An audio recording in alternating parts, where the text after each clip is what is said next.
안녕하세요. 저는 서울에 사는 30대 후반 여성입니다. 오늘은 제 이야기를 하기 위해 이렇게 글을 쓰게 되었네요. 원래 저는 제 이야기를 남에게 하는 편인 사람은 아니거든요. 이번 일을 겪으면서 남들에게 내 이야기도 좀 하고 살아야 정신 건강에 좋겠다고 생각하게 되었고, 그래서 이렇게 사연을 쓰게 되었습니다. 그리고 누군가에게 꼭 들려주고 싶은 이야기이기도 하고요. 재미있는 이야기거든요. 저는 결혼한 지 지금 10년이 다 되어가고 아들 하나, 딸 하나 이렇게 2명의 자식과 남편, 4식구가 함께 살고 있습니다. 대단하게 화목하고 사이가 좋은 가족은 아니지만 그래도 서로 아끼고 위하는 마음은 남들에게 크게 뒤지지 않는 사이좋은 가족이에요.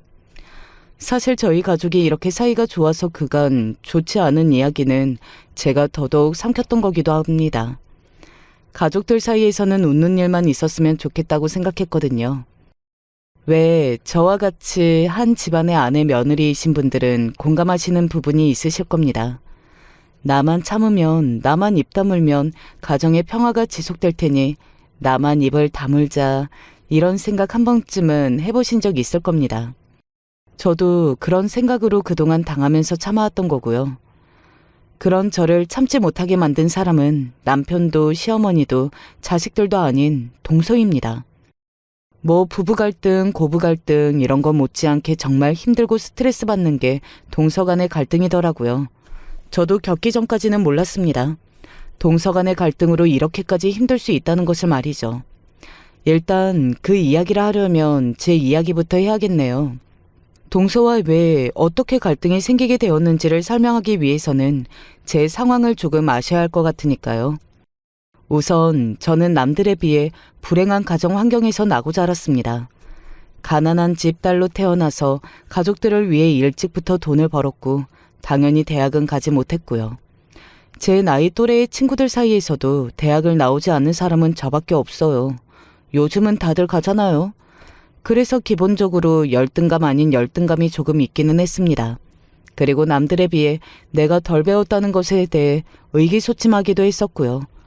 다들 있는 대학 졸업장 나만 없구나 하는 마음을 참 힘들게 하더라고요. 그래서 남편과 연애하는 것도 힘들었거든요. 제 마음이 말입니다. 남편은 좋은 대학을 나와서 좋은 직장을 다니는 사람이었습니다. 시댁이 대단히 부자는 아니었는데 시댁 식구들이 다들 학벌이 좋은 편이었어요. 그 시절에 시아버지, 시어머니 2분 모두 대학을 나오셨고요. 남편과 연애할 때 그 이야기를 얼핏 들었던 적이 있었는데 그때 속으로 이 남자와는 절대 결혼을 못하겠구나 했던 것 같아요. 그 생각을 하고 참 많이 슬펐던 게 기억이 납니다. 그리고 남편이 원망스럽기도 했고요. 남편이 저를 많이 좋아해서 쫓아다니다가 연애하게 된 거였거든요. 너무 잘난 사람이라 부담스러워서 피해 다니는 저를 왜 그렇게 꾀었나 싶어지더라고요. 이렇게 좋아졌는데 어차피 결혼도 못할 거 너무 힘들잖아요. 하지만 남편은 제 생각과는 전혀 달랐습니다. 결혼하자. 남편과 연애를 한 지 2년 정도 됐을 때 청혼을 받았던 것 같아요. 솔직히 저는 남편이 저와 결혼을 생각하고 있을 거라고는 꿈에도 생각하지 못했었거든요. 가난한 집, 고졸 여자, 제대로 된 직업도 없는 저 같은 사람을 남편과 함께 좋은 대학 나오고 좋은 직장을 가진 사람이 그럴 리 없다고 생각했었으니까요. 그래서 그랬던 건지 저는 남편이 청혼하자는 말에 이렇게 되물었던 게 기억이 납니다. 왜? 라고 말이죠. 어떤 여자가 남자가 결혼하자고 하는데 싫다 좋다도 아닌 왜냐고 대답하느냐고요. 언젠가 남편이 그때 제 표정과 그 대물음이 오래 기억이 남았다는 말을 해줬던 게 기억이 나네요. 예상하지 못했던 반응이었다면서 말이죠. 남편은 그게 무슨 이상한 질문이냐고, 좋아하는 사이에 결혼하자는 게 이상하는 거냐고 되물었고 저는 남편의 그 말에 펑펑 울었던 게 기억이 나네요. 저를 그렇게 진지하게 생각해주고 있다는 것 자체에 감동했던 것 같아요. 그리고 이런 사람이라면 평생을 믿고 의지하며 살 수 있겠구나 하는 생각도 났습니다. 그래서 저 남자만 믿고 가야겠다 했던 것 같아요. 제 인생에 그 이상의 사람은 나타나지 않을 거라는 어떤 확신 같은 게 생겼었거든요. 그리고 쉽지 않은 길이었습니다. 예상대로 저와 남편이 좋다고 해서 결혼이 단숨에 이루어지는 게 아니었어요. 가장 걱정했던 대로 시댁의 반대가 있었습니다. 고졸? 시어머니는 대놓고 뭐라고 하시지는 않았지만 그 대물음과 표정에서 알 수 있었어요. 저를 마음에 들어하지 않는다는 것을 말이죠. 하지만 저는 시어머니를 충분히 이해합니다. 본인도 그 시절에 대학을 나올 만큼 교육이나 이런 것들에 관심이 있고 남편은 물론이고 남편 동생인 도련님도 좋은 대학을 나왔거든요. 그렇게 아들들을 잘 키워냈는데 좋은 대학은커녕 고졸 며느리가 성에 찰 리가 없었죠. 게다가 집안도 가난했고요. 그때 시어머니가 얼마만큼 반대했는지는 정확하게는 알지 못합니다. 남편이 저에게 이야기해주지 않았었으니까요. 하지만 꽤나 진지하게 그리고 적극적으로 반대를 하셨다는 것은 알고 있었습니다. 언젠가 시어머니가 지나가듯 이런 이야기를 하셨던 적이 있었거든요. 그래, 행복이 가장 중요하다고 하니 행복하게 살아라. 내가 허락한 걸 후회하지 않게. 알겠니? 하는 말입니다. 저에게는 별다르게 티를 내신 적은 없어요. 불러내서 우리 아들이랑 헤어지라든지 나는 이 결혼은 절대 눈에 흙이 들어가도 허락 못한다. 이런 말씀을 하신 적도 없고요. 사실 저는 그것도 굉장히 힘든 일이라고 생각하고 있기 때문에 그것만으로도 감사한 마음이 크고요. 예단이나 예물, 혼수 이런 것들은 하나도 하지 않았습니다. 남편이 그것도 시댁에 한 약속 같은 거인 것 같더라고요. 결혼하면서 부모님에게 손을 하나도 벌리지 않겠다 하는 것 말입니다. 남편이 총각 때부터 살던 집에 인테리어만 새로 해서 제가 들어가서 사는 걸로 신혼살림을 시작했어요. 앞서 이야기했듯 저희 집안은 가난했습니다. 그렇다 보니 좋은 부모님이 되실 수 없으셨어요. 돈이 없으면 물질적으로만 가난해지는 게 아니라 마음도 가난해지는 법이거든요. 사람들이 다들 화가 많아지기도 하고요. 내 팔자 물려받으면 어쩌나 했는데 그래도 시집은 잘 가서 다행이구먼. 그건 살아봐야 아는 거지. 아무리 고생시킨다고 해봐야 당신만 하려고. 딱 그 정도였어요. 제가 남편을 처음 집에 데려간 날 저희 부모님이 저에게 해주신 말은 저게 전부였습니다. 그 뒤로도 제 결혼에 있어서는 그 어떤 의견을 내시지 않았어요. 직접적으로 이야기를 하신 적은 없지만 본인들이 자격이 없다고 생각하셨던 것 같아요. 제대로 키우지 않고 고생만 시킨 딸, 결혼하는데 이래라 저래라 할 자격 말입니다. 그래도 아무것도 안 하면 서운해하실 것 같아서 제가 모은 돈으로 엄마와 아빠에게 옷 한 벌씩 해드리고 그리고 모아놨던 돈을 조금 드리기는 했던 것 같아요. 이제는 더 이상 용돈을 드릴 수 없을지도 모른다고 이야기하면서 말입니다. 물론 지금도 용돈을 가끔 드리기는 하지만 친정도 그 전보다는 많이 안정된 상태이기는 해서 예전보다 한 푼 두 푼에 울고 웃지는 않게 되었어요. 왜 사람들이 그런 말들을 하잖아요. 과거로 돌아가서 다시 살고 싶다는 말입니다. 공부도 다시 해서 더 좋은 대학을 가고 지금 결혼한 남자보다 더 좋은 남자를 만나고 그렇게 인생을 더 좋게 바꾸고 싶다고요. 저는 절대 그런 생각을 하지 않아요. 제 인생에서 결혼하고 나서가 가장 안정적이고 편안하고 행복한 시기였으니까요. 다시 살아내라고 하면 다시 못할 것 같거든요. 아무튼 그렇게 안정적이고 편안한 결혼 생활을 하고 있었습니다. 시어머니와 다소 어색하기는 했지만 그마저도 제가 아이를 낳고 나서는 그냥 평범한 시어머니와 며느리 같아졌어요. 너무 가깝지도 않고 그렇다고 너무 멀지도 않은 그런 평범한 관계 말입니다. 그래서 저는 이제 더 이상 제 인생에서 고난과 역경은 없을 걸로 생각했습니다. 이제는 편하게 살기만 하면 된다고 여겼어요. 하지만 아니었습니다. 한 번도 상상해보지 못한 고난과 역경이 시작되었거든요. 그것도 상상조차 해보지 못했던 인물로 인해서 말이죠. 그건 바로 제 동서였어요. 도련님은 비교적 늦은 나이에 결혼했습니다. 남편과 2살 터울인데 결혼을 재작년에 했거든요. 남편과 저는 결혼한 지 8년이 넘어가던 때였습니다. 도련님은 40을 코앞에 두고 있었거든요. 그래서 시어머니가 초조해하셨던 게 기억이 나네요. 안녕하세요. 그렇게 처음 인사를 하던 동서의 첫인상이 잊히지 않아요. 굉장히 똑똑하고 멋있어 보였거든요. 그 전에 도련님을 통해서 동서가 어디 학교 출신이고 무슨 직업을 가졌던 사람이고 이런 것을 다 알고 있어서 그렇게 보였는지는 몰라도 말입니다. 동서는 하버드대를 나온 사람이라고 했습니다. 어린 시절에 유복한 집안에서 나고 자라서 고등학교 때는 유학을 갔다고요. 그리고 하버드에서 대학 생활을 하고 한국에 들어와서 부모님이 하시는 일을 도왔었다고 말이죠. 그런데 부모님이 하시는 일이 경기 때문에 사정이 안 좋아지기 시작하면서 지금은 잠시 다른 일을 준비하는 중이라고 했습니다. 구체적으로 무슨 일을 어떻게 준비하는 건지는 듣지 못했지만 아무튼 그렇게 좋은 대학을 나온 사람이라고 하니 뭔가 대단한 것을 준비하고 있겠거니라고 다들 생각했던 것 같아요. 아무튼 그런 배경을 다 알고 만난 동서는 참 멋있는 사람 같아 보였습니다. 말이 없어 보이는 것도 어딘가 분위기 있어 보였고 그냥 하는 행동들도 격식이 있어 보이고 그런 건 말이죠. 아마 처음부터 저는 동서에게 지고 들어갔던 게 아닌가 싶어요. 동서도 결혼하고 처음 얼마간은 저에게 나쁘게 굴지는 않았습니다. 거리감은 있었지만요. 그냥 별다를 거 없는 동서지간이었던 것 같아요. 그런데 어느 날 이런 대화를 나누게 되었거든요. 그 이후로 모든 것이 바뀌었습니다. 저는 전공이 사회학인데 형님은 전공이 뭐세요? 동서는 당연히 제가 대학을 나왔다고 생각하고 그렇게 물었습니다. 아마 그때까지만 하더라도 별다른 생각이 없이 물었던 걸 거예요. 그리고 정말로 제가 고졸인지 몰랐던 것 같고요. 나 전공이 없지.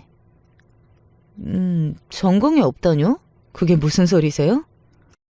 동서는 정말로 그게 무슨 소리냐는 듯 영문을 모르겠다는 얼굴로 저를 바라보며 묻더군요. 저는 조금 부끄럽기도 한 마음이 들었던 것 같아요. 그래서 머리를 긁적이며 머쓱하게 대답했던 것 같습니다. 나는 대학 안 나왔어. 제 그 말에 동서는 순간적으로 저게 무슨 소리지? 하는 얼굴로 저를 바라봤어요. 동서 같은 사람에게 대학을 안 나온다는 것은 아예 있을 수 없는 이야기였던 것 같더라고요. 저는 그 표정을 보는 순간 부끄러워져서 말을 덧붙였습니다.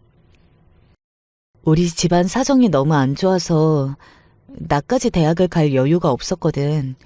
그래서 20살 때부터 일해서 돈 벌었어. 그때 동서의 표정을 저는 봤습니다. 경멸과 무시가 가득한 그 표정 말이죠. 요즘 같은 세상에도 집안 형편으로 대학을 못 나오는 사람이 있어요? 그렇게 이야기하는 동서의 말에는 그 누가 봐도 무시가 깔려 있었습니다. 저는 속으로 동서와 좋게 지내기는 글렀다고 그때 처음으로 생각했던 것 같아요. 그리고 그 생각은 완벽히 들어맞았습니다. 어느 날은 이런 말을 하더군요. 아니, 너무 웃기지 않아요? 뭐가? 우리 집에서 나이 제일 많은 분들도 다들 나오신 대학을 형님만 안 나오셨다는 게. 그게 뭐가 웃기다는 건지 도통 이해도 납득도 되지 않았지만 그냥 아무 말도 하지 않았어요. 지금 와서 생각하면 가장 후회되는 게 바로 그 지점입니다. 그냥 화를 내고 왜 그런 말을 하느냐고 했었어야 했다고 생각해요. 무시하고 막대하는 것을 뭐라고 하지 않고 계속 들어주고 있으면 그래도 되는 사람, 그런 취급을 받아도 아무 말도 하지 않는 사람이 되는 거더라고요. 물론 동서가 저를 무시하고 조롱하는 건 동서의 잘못이 가장 크기는 하지만 저도 왜 그때 딱 잘라서 그러지 말라고 하지 않았는지는 조금 후회가 되기는 합니다. 정말 많은 일이 있었거든요. 하루는 이런 이야기를 꺼냈어요. 아이들 교육은 어떻게 하실 생각이세요?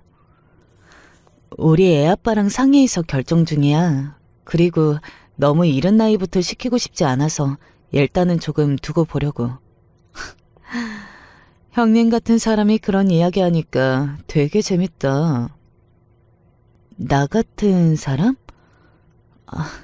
나 같은 사람이 어떤 사람인데? 아니, 고졸이라 교육의 교자도 모르시는 분이 자식 교육을 두고 본다. 이런 말을 하는 게 너무, 뭐랄까, 가짠게 느껴져서요. 정말 사람을 벙찌게 만드는 재주가 있는 사람이었어요. 너무 어이가 없으면 무슨 말을 어떻게 해야 할지도 모르겠는 그거 아세요? 그런 기분을 자주 느끼게 해주는 사람이었습니다. 형님은 들어도 모르시잖아요. 이거 영어인데 읽을 줄은 아세요? 만약에 그게 어려운 이야기였거나 영어 문장 뭐 그런 거였다면 제가 그렇게까지 기분이 상하지 않았을 거예요. 초등학생도 알 법한 이야기라 하면서 형님은 들어도 모르시잖아요. 라고 하거나 애플 같은 단어들을 이야기하면서 영어란 모르시지 않냐? 하는 건 정말 명백한 조롱이었습니다. 처음에는 남편에게 이야기해볼까 생각했던 적도 있어요. 하지만 삼켰습니다. 저는 그때 이 집안에 제일 어울리지 않는 사람이 저라고 생각했거든요. 그래서 그런 제가 집안에 분란을 일으키는 이야기를 한다는 것이 맞나 하는 생각이 들었습니다. 시어머니와 잘 지내고 있는데 괜히 그 관계가 깨질 것 같았고요. 그렇게 한 번, 두 번 아무 말 없이 넘어가 주다 보니 점점 더 동생의 말은 심해져 갔습니다. 아주버님은 형님 뭐가 좋아서 결혼하신 거래요? 사람이 사람 좋아하는데 이유가 있나? 그래도 좋아할 구석이 조금이라도 있어야 하는 거잖아요. 저는 꾹 참았어요. 뭐, 내가 착하고 성실해 보여서 좋다고 하더라. 그게 여자를 좋아하는 이유가 돼요. 그리고 아주버님은 착한 거랑 바보 같은 걸 조금 구분을 못 하시는 편인가? 그 이야기를 하는데 참지 못하겠더라고요. 그래서 처음으로 한마디 했던 것 같아요. 나한테 막말하는 건 괜찮은데 남편한테는 하지 마. 그리고 동서 말이 점점 더 심해지는 것 같은데? 제 말에 동서는 눈썹 한쪽을 쓱 들어 올리더군요. 감히 네가 내 말에 말대답해? 같은 얼굴을 하고 있었습니다. 동서의 성격을 알고 나니까 어떤 생각을 하는지도 보이더라고요. 이런 말에도 그렇게 자존심 상해서 발끈하시는 분이 대학은 왜 안 가셨대? 안 간 게 아니라 못 간 거라고 했잖아. 그건 형님 주장이고요. 내 이야기인데 내 말을 안 믿고 다른 걸 의심해서 어디에 있을 건데? 더구나 내가 대학을 나오고 안 나오고가 동서한테 그렇게 중요해? 중요하죠. 어디 가서 고졸 동서 있다는 말을 어떻게 해요? 아니, 보통은 동서가 학교를 어디를 나왔는지 그런 걸 친구들끼리 밖에서 막 이야기하고 동서의 학벌이 좋지 않으면 무시당하고 그런 거냐고요. 그냥 본인이 잘나면 된 거 아니에요? 뭐 지금에 와서 모든 것을 알게 되고 난 뒤에 생각해보니 동서는 본인이 가지고 있는 자격지심이 너무 커서 더더욱 남의 시선을 의식하게 된 것 같기는 하지만요. 하버드식이나 나온 제가 동서가 고졸이라는데 주변에서 뭐라고 생각하겠냐고요. 저는 이 집에 시집 오면서 너무 좋았거든요. 시어머니, 시아버지도 두 분 다 그 시절에 대학 공부까지 다 하신 분들이고 남편도 그리고 아주버님도 둘 다 명문대를 나오셨으니까. 그런데 그런 집안의 유일한 흠인 거잖아요. 형님이. 그 말이 가슴에 꽂혔던 것 같아요. 이 집안의 유일한 흠이라는 말 말입니다. 정말 그런가? 내가 이 집의 흠인가? 하는 생각을 그때부터 하기 시작했던 것 같아요. 우리 집안의 고졸이라니 형님은 안 미안해요? 이런 집안의 형님 같은 흠 남기는 거. 물론 지금은 그렇게 생각하지 않지만 당시에는 동서의 그 말에 너무나 큰 상처를 받았고 또 정말로 그렇다고 생각하게 되었던 것 같아요. 그래서 더더욱 의기소침해지고 동서에게 뭐라고 대꾸 한마디 할 수 없는 상황이 되어가고 있었습니다. 한 번은 남편이 이상하다 여기고 물어봤던 적이 있기는 했어요. 재수 씨랑 당신이랑 무슨 문제 있어? 갑자기 그건 왜? 아니, 두 사람이 같이 있을 때 어딘가 어색하고 그래 보여서. 그냥 아무래도 말이 좀 안 통하기는 하지. 워낙 나랑은 다른 사람이잖아. 그런 게 어디 있어? 그냥 다 같은 사람이지. 당신이랑 나도 이렇게 잘 살잖아. 남편이 그렇게 위로해주기는 했지만 당시에는 그 말이 제 귀에 들어오지 않았던 것 같아요. 제가 그렇게 소심해지자 동서의 공격은 더욱더 날카로워졌습니다. 그래도 집안일하는 머리는 있어서 다행이네요. 어머님이 장 뭐뭐 봐오라고 한 건지 잊지 않으셨죠? 메모라도 하세요. 형님이 다 기억 못하실 것 같으니까. 그런 말은 이제 아무렇지도 않았어요. 늘 있는 일상 같은 게 되었으니까요. 하지만 그런데도 제 안의 스트레스는 차곡차곡 쌓이고 있었습니다. 그게 폭발한 어느 날이 있어요. 형님은 그래도 팔자 물림은 안 하시겠네요? 갑자기 그건 또 무슨 소리야? 아니 왜? 딸은 엄마 팔자 그대로 담는다고 하잖아요. 민영이는 엄마 팔자 안 담고 대학은 갈 거 아니에요? 아이 이야기가 나오는 그 순간 저는 입을 딱 닫았습니다. 화가 나기 시작했거든요.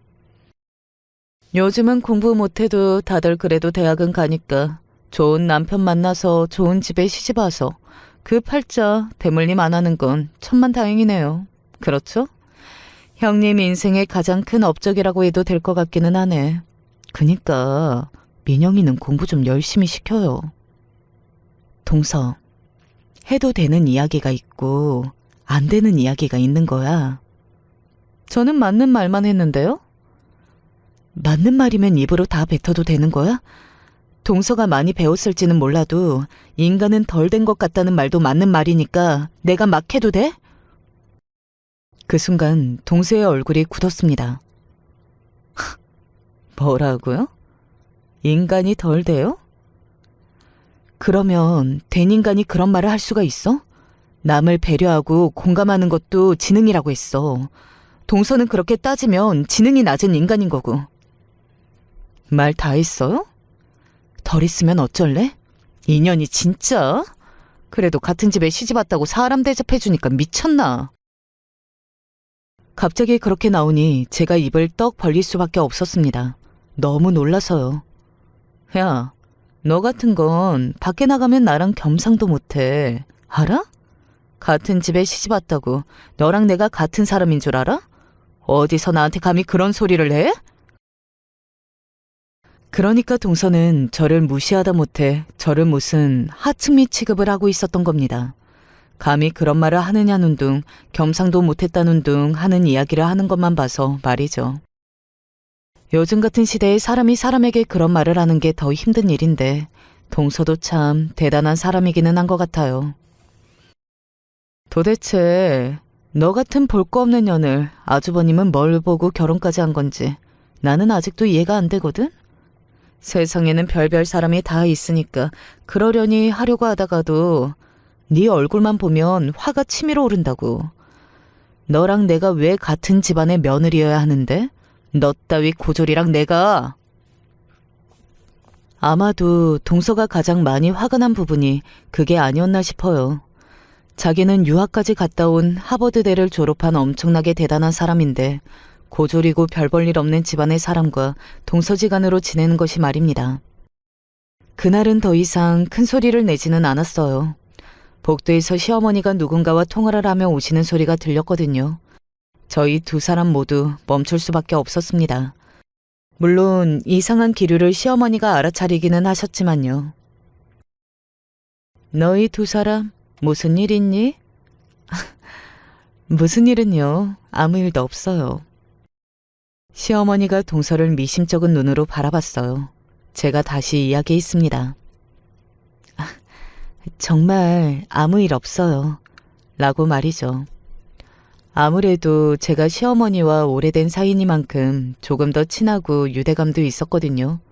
동서는 그것도 상당히 마음에 안 들어 했던 것 같고요. 저는 그날 이후로 그냥 동서와 말을 하고 지내지 말자 했던 것 같아요.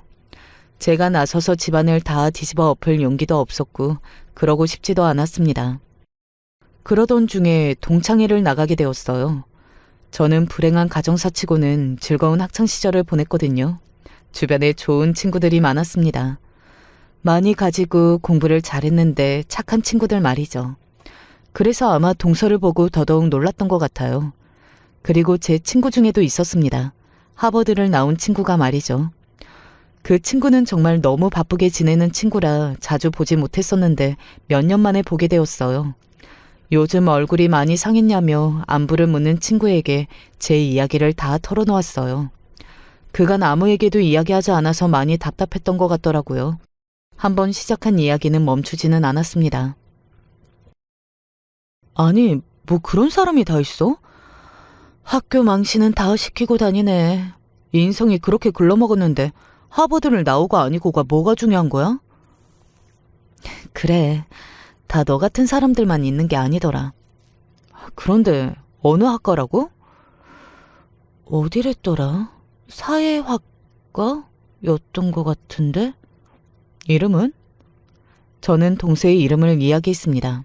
그런데 친구의 얼굴이 갸웃 한번 하더니 눈이 정말 더 커질 수 없을 정도로 커졌습니다.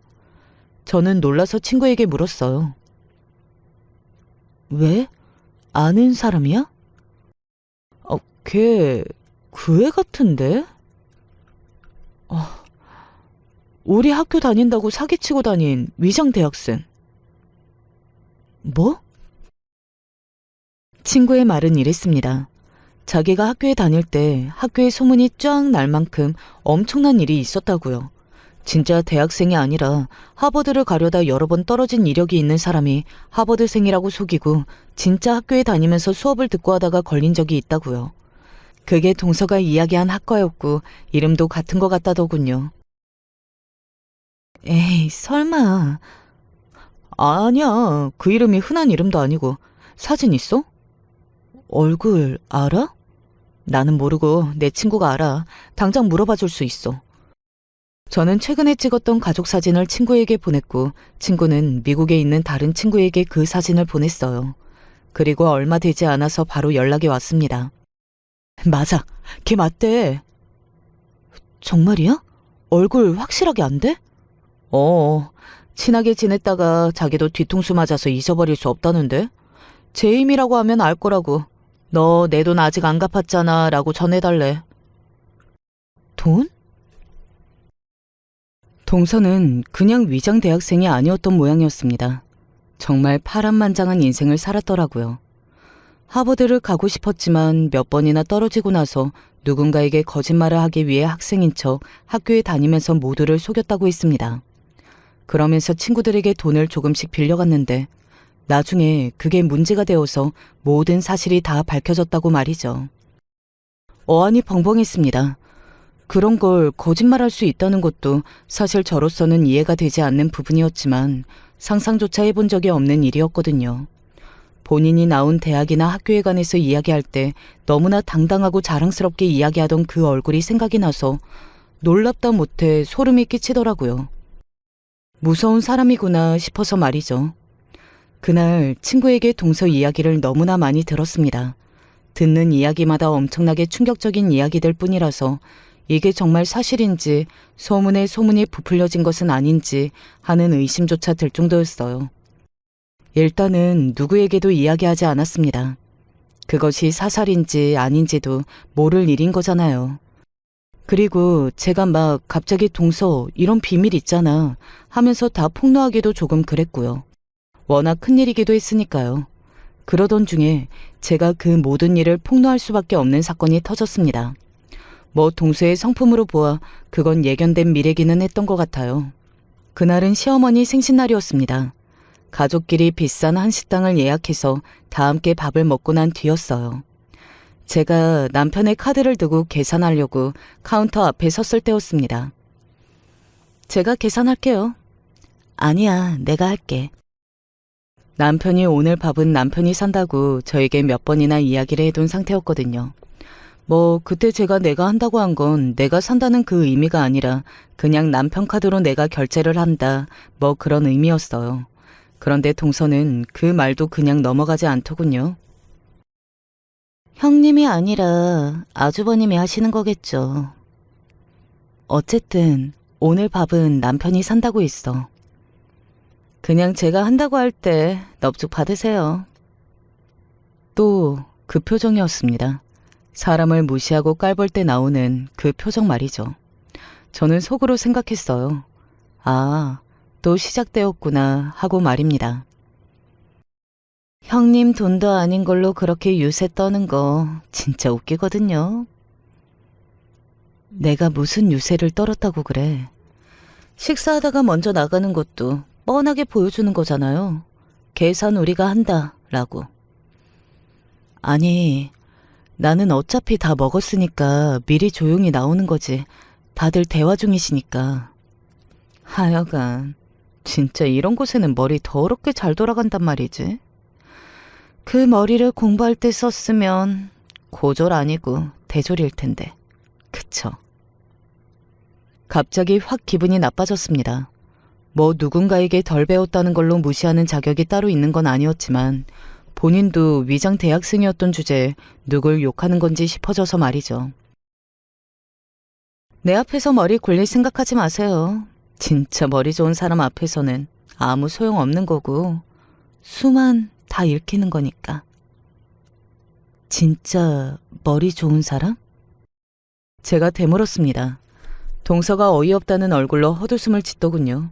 제가 본인의 모든 비밀을 알고 있다는 것을 꿈에도 상상하지 못하는 얼굴이었습니다. 그 순간 제 안에서 뭔가가 욱하고 치밀어 오르는 기분이 들었어요. 진짜 내가 이런 사람이랑 대화가 통할 걸로 생각한 게. 아무튼 어머님 아버님께 잘 보이려고 수 쓰지 마세요. 그렇게 대놓고 재산 밝히는 거 너무 없어 보이니까. 집안의 흠인 주제에 본인 주제 파악은 못하고 뻔뻔하기까지 하네. 돈 밝히는 게 누군데 그래? 제가 그렇게 훅 이야기했어요. 동서가 무슨 이야기를 하냐는 듯 저를 바라보더군요. 정말 돈을 밝히고 정말 뻔뻔한 게 누군데 그러냐고. 지금 제 이야기 하시는 거예요? 그러면 내 앞에 동서 말고 다른 누가 또 있어? 아니 진짜 또 정신이 나갔나? 누구더러 무슨 소리를 하는 거야? 내가 정말 뭘 알고 있을 줄 알고 이러는 거야? 그때 동서는 처음으로 조금 멈칫하는 것 같았어요. 하지만 팔짱을 끼면서 저를 아래로 깔아보더군요. 아마 제 주변에 자기의 그 일을 알 수 있는 사람은 없을 걸로 생각하는 것 같았습니다. 저에게 하버드를 다닌 친구가 있었을 거라고는 상상조차 하지 못했던 거죠. 저를 철저하게 무시했으니까요. 너 같은 게 알아봤자 뭘 얼마나 알고 또 뭘 알 수가 있는데? 그리고 나는 뭐 숨기는 거 없는데? 너처럼 고졸도 아니고 당당해. 당당? 당당하다고 했어? 너처럼 고졸도 아니고? 그래, 그랬다. 왜? 그때 이쪽으로 가족들이 나오는 인기척 같은 게 느껴졌던 것 같아요. 동서는 너무 흥분해서 그런 것조차 느끼지 못하는 것 같았고요. 저는 일단 작게 이야기했습니다. 너 하버드 그거 거짓말이라며? 그 순간 동서가 멈칫했어요. 저는 그런 동서를 보고 확신했습니다. 아, 정말로 그게 있는 사실이었구나. 친구에게 들은 이야기가 다 진짜구나 하는 것을 말이죠. 무슨 소리를 하는 거야? 동서는 절대 들키고 싶지 않았던 일을 절대 들키고 싶지 않고 그럴 걸로 생각하지 않은 무시의 대상에게 들킨 것에 이성을 잃은 것 같았어요. 너 하버드 나온 거 거짓말이라며. 내가 입 다물까도 생각했는데 너 이러는 거 보니까 더 이상은 숨겨줄 수 없겠다. 너 같은 게 뭘 알아. 어디서 뭔 말도 안 되는 이야기 주워 듣고 온 모양인데 네가 어울리는 애들도 너 같은 애들일 텐데 그런 바닥에 처박힌 인생들이 대체 뭘 안다고 내 이야기를 하고 다니는 거야 감히? 내 친구가 하버드 나왔거든. 너처럼 가짜로 말고 진짜로. 동서가 그 순간 그 자리에서 잠시 굳었어요. 하지만 이내 억지 웃음을 지었습니다. 그리고 애써 부정하는 얼굴과 말투로 이렇게 이야기했어요. 너 같은 년한테 하버드 다니는 친구가 있을 리가 없잖아. 이게 어디서 누구한테 거짓말을 해? 왜 없어? 있어. 너 그리고 하버드에서 돈 빌리고 다니다가 그게 문제돼서 가짜 대학생인 거 걸린 거라며? 내 친구의 친구가 너한테 아직 못 받은 돈이 있다던데? 야, 닥쳐. 돈 갚으라고 전해달래, 제이미가. 그 이름을 듣는 순간 동서의 얼굴이 하얗게 질렸습니다. 아는 이름이었던 거예요. 동서는 정말 눈에 띄게 당황하기 시작했습니다. 뻔뻔하게 나오길래 계속 소리를 지르며 우길 줄 알았는데 말이죠. 본인도 아는 이름이 나와서 정말로 놀란 것 같더라고요. 아니, 어떻게... 그리고 그 순간이었습니다. 이게 다 무슨 소리냐? 어느새 시댁 식구들이 다 나와서 뒤에서 듣고 있더라고요. 저는 알고 있었지만 동서는 몰랐기 때문에 다시 한번 소스라치게 놀랐습니다. 아니 어머님, 그게 아니라 이거 다 거짓말이에요. 인연이 저를 질투해서. 지금 그 이야기가 아니잖아. 어디 손이 동서한테 인연전연거리고 너 같은 거라고 하고 이게 지금 어디서 배워먹은 말버릇이야? 아마 시댁 식구들은 동서가 거짓말을 했다는 그 사실보다 동서가 저를 그런 식으로 대하고 있었다는 사실에 더더욱 놀랐을 거예요. 시댁 식구들은 격이 없고 경우가 없는 사람들은 아니었으니까요. 그게 저도 너무 화가 나서 저도 모르게. 너무 화가 나서 저도 모르게. 제가 동서의 말을 똑같이 반복해서 동서에게 말했습니다. 동서는 그런 저를 보고 입을 딱 다물더군요. 지금 산 증인이 바로 앞에 있는데 어떻게 그 앞에서 또 뻔뻔하게 거짓말을 할 수가 있는 건지 알면 알수록 놀랍고 대단한 사람이라는 생각이 들었어요. 애 공부는 제대로 시킬 수 있냐?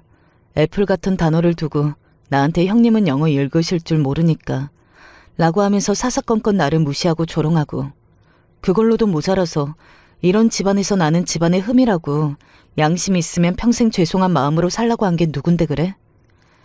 그런 말을 한 동서는 어디 다른 사람이야? 그리고 그 말을 모두 듣고 가장 분노한 사람은 다름 아닌 남편이었습니다. 남편은 정말 꿈에도 모르고 있었거든요. 제가 이야기한 적이 없었으니까요. 뭐? 정말이야?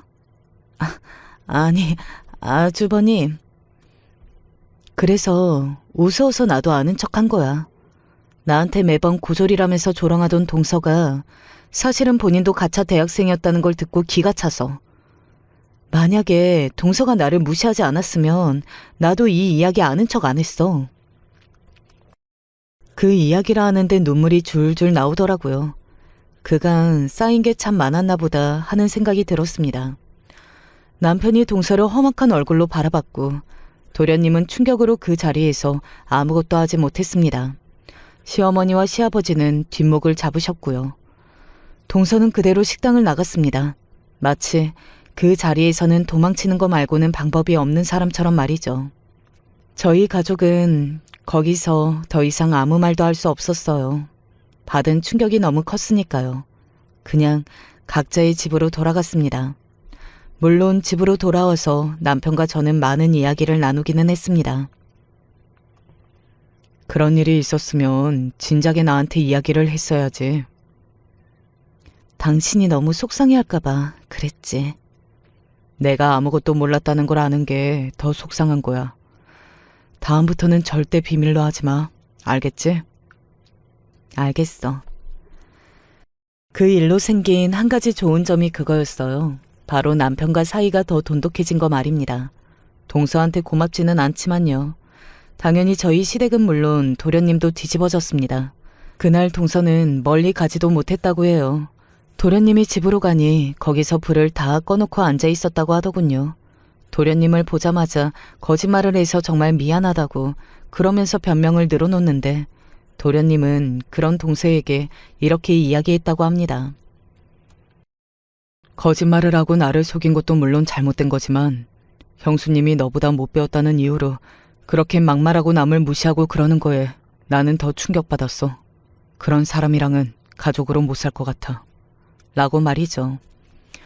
물론 거짓말을 한 것도 너무나 큰 잘못이지만 누군가를 그렇게 대했다는 것으로 그 사람의 됨됨이를 알 수 있는 거잖아요. 도련님은 그 부분에서 동서에게 가장 큰 실망을 하셨던 거고 말입니다. 동서는 이혼할 수 없다고 길길이 날뛰었어요. 그리고 급기야 우리 집에 찾아와서 난동을 부렸습니다. 그 모습은 남편도 봤고요. 내가 대학을 안 나왔어도 너랑은 달라, 알아? 야, 너는 대학을 갈 생각조차 못한 거고 나는 미국에서 준비하다가 못 간 거고 차원이 다르다고. 하버드에 갈 수 있어서 거기에 가려고 한 사람이랑 아예 대학에 디귿도 엄두도 못 낸 사람이랑 같아? 같냐고. 그만해, 동서. 뭘 그만해. 내가 내 이야기만 안 했어도 나 이혼할 일도 없었어.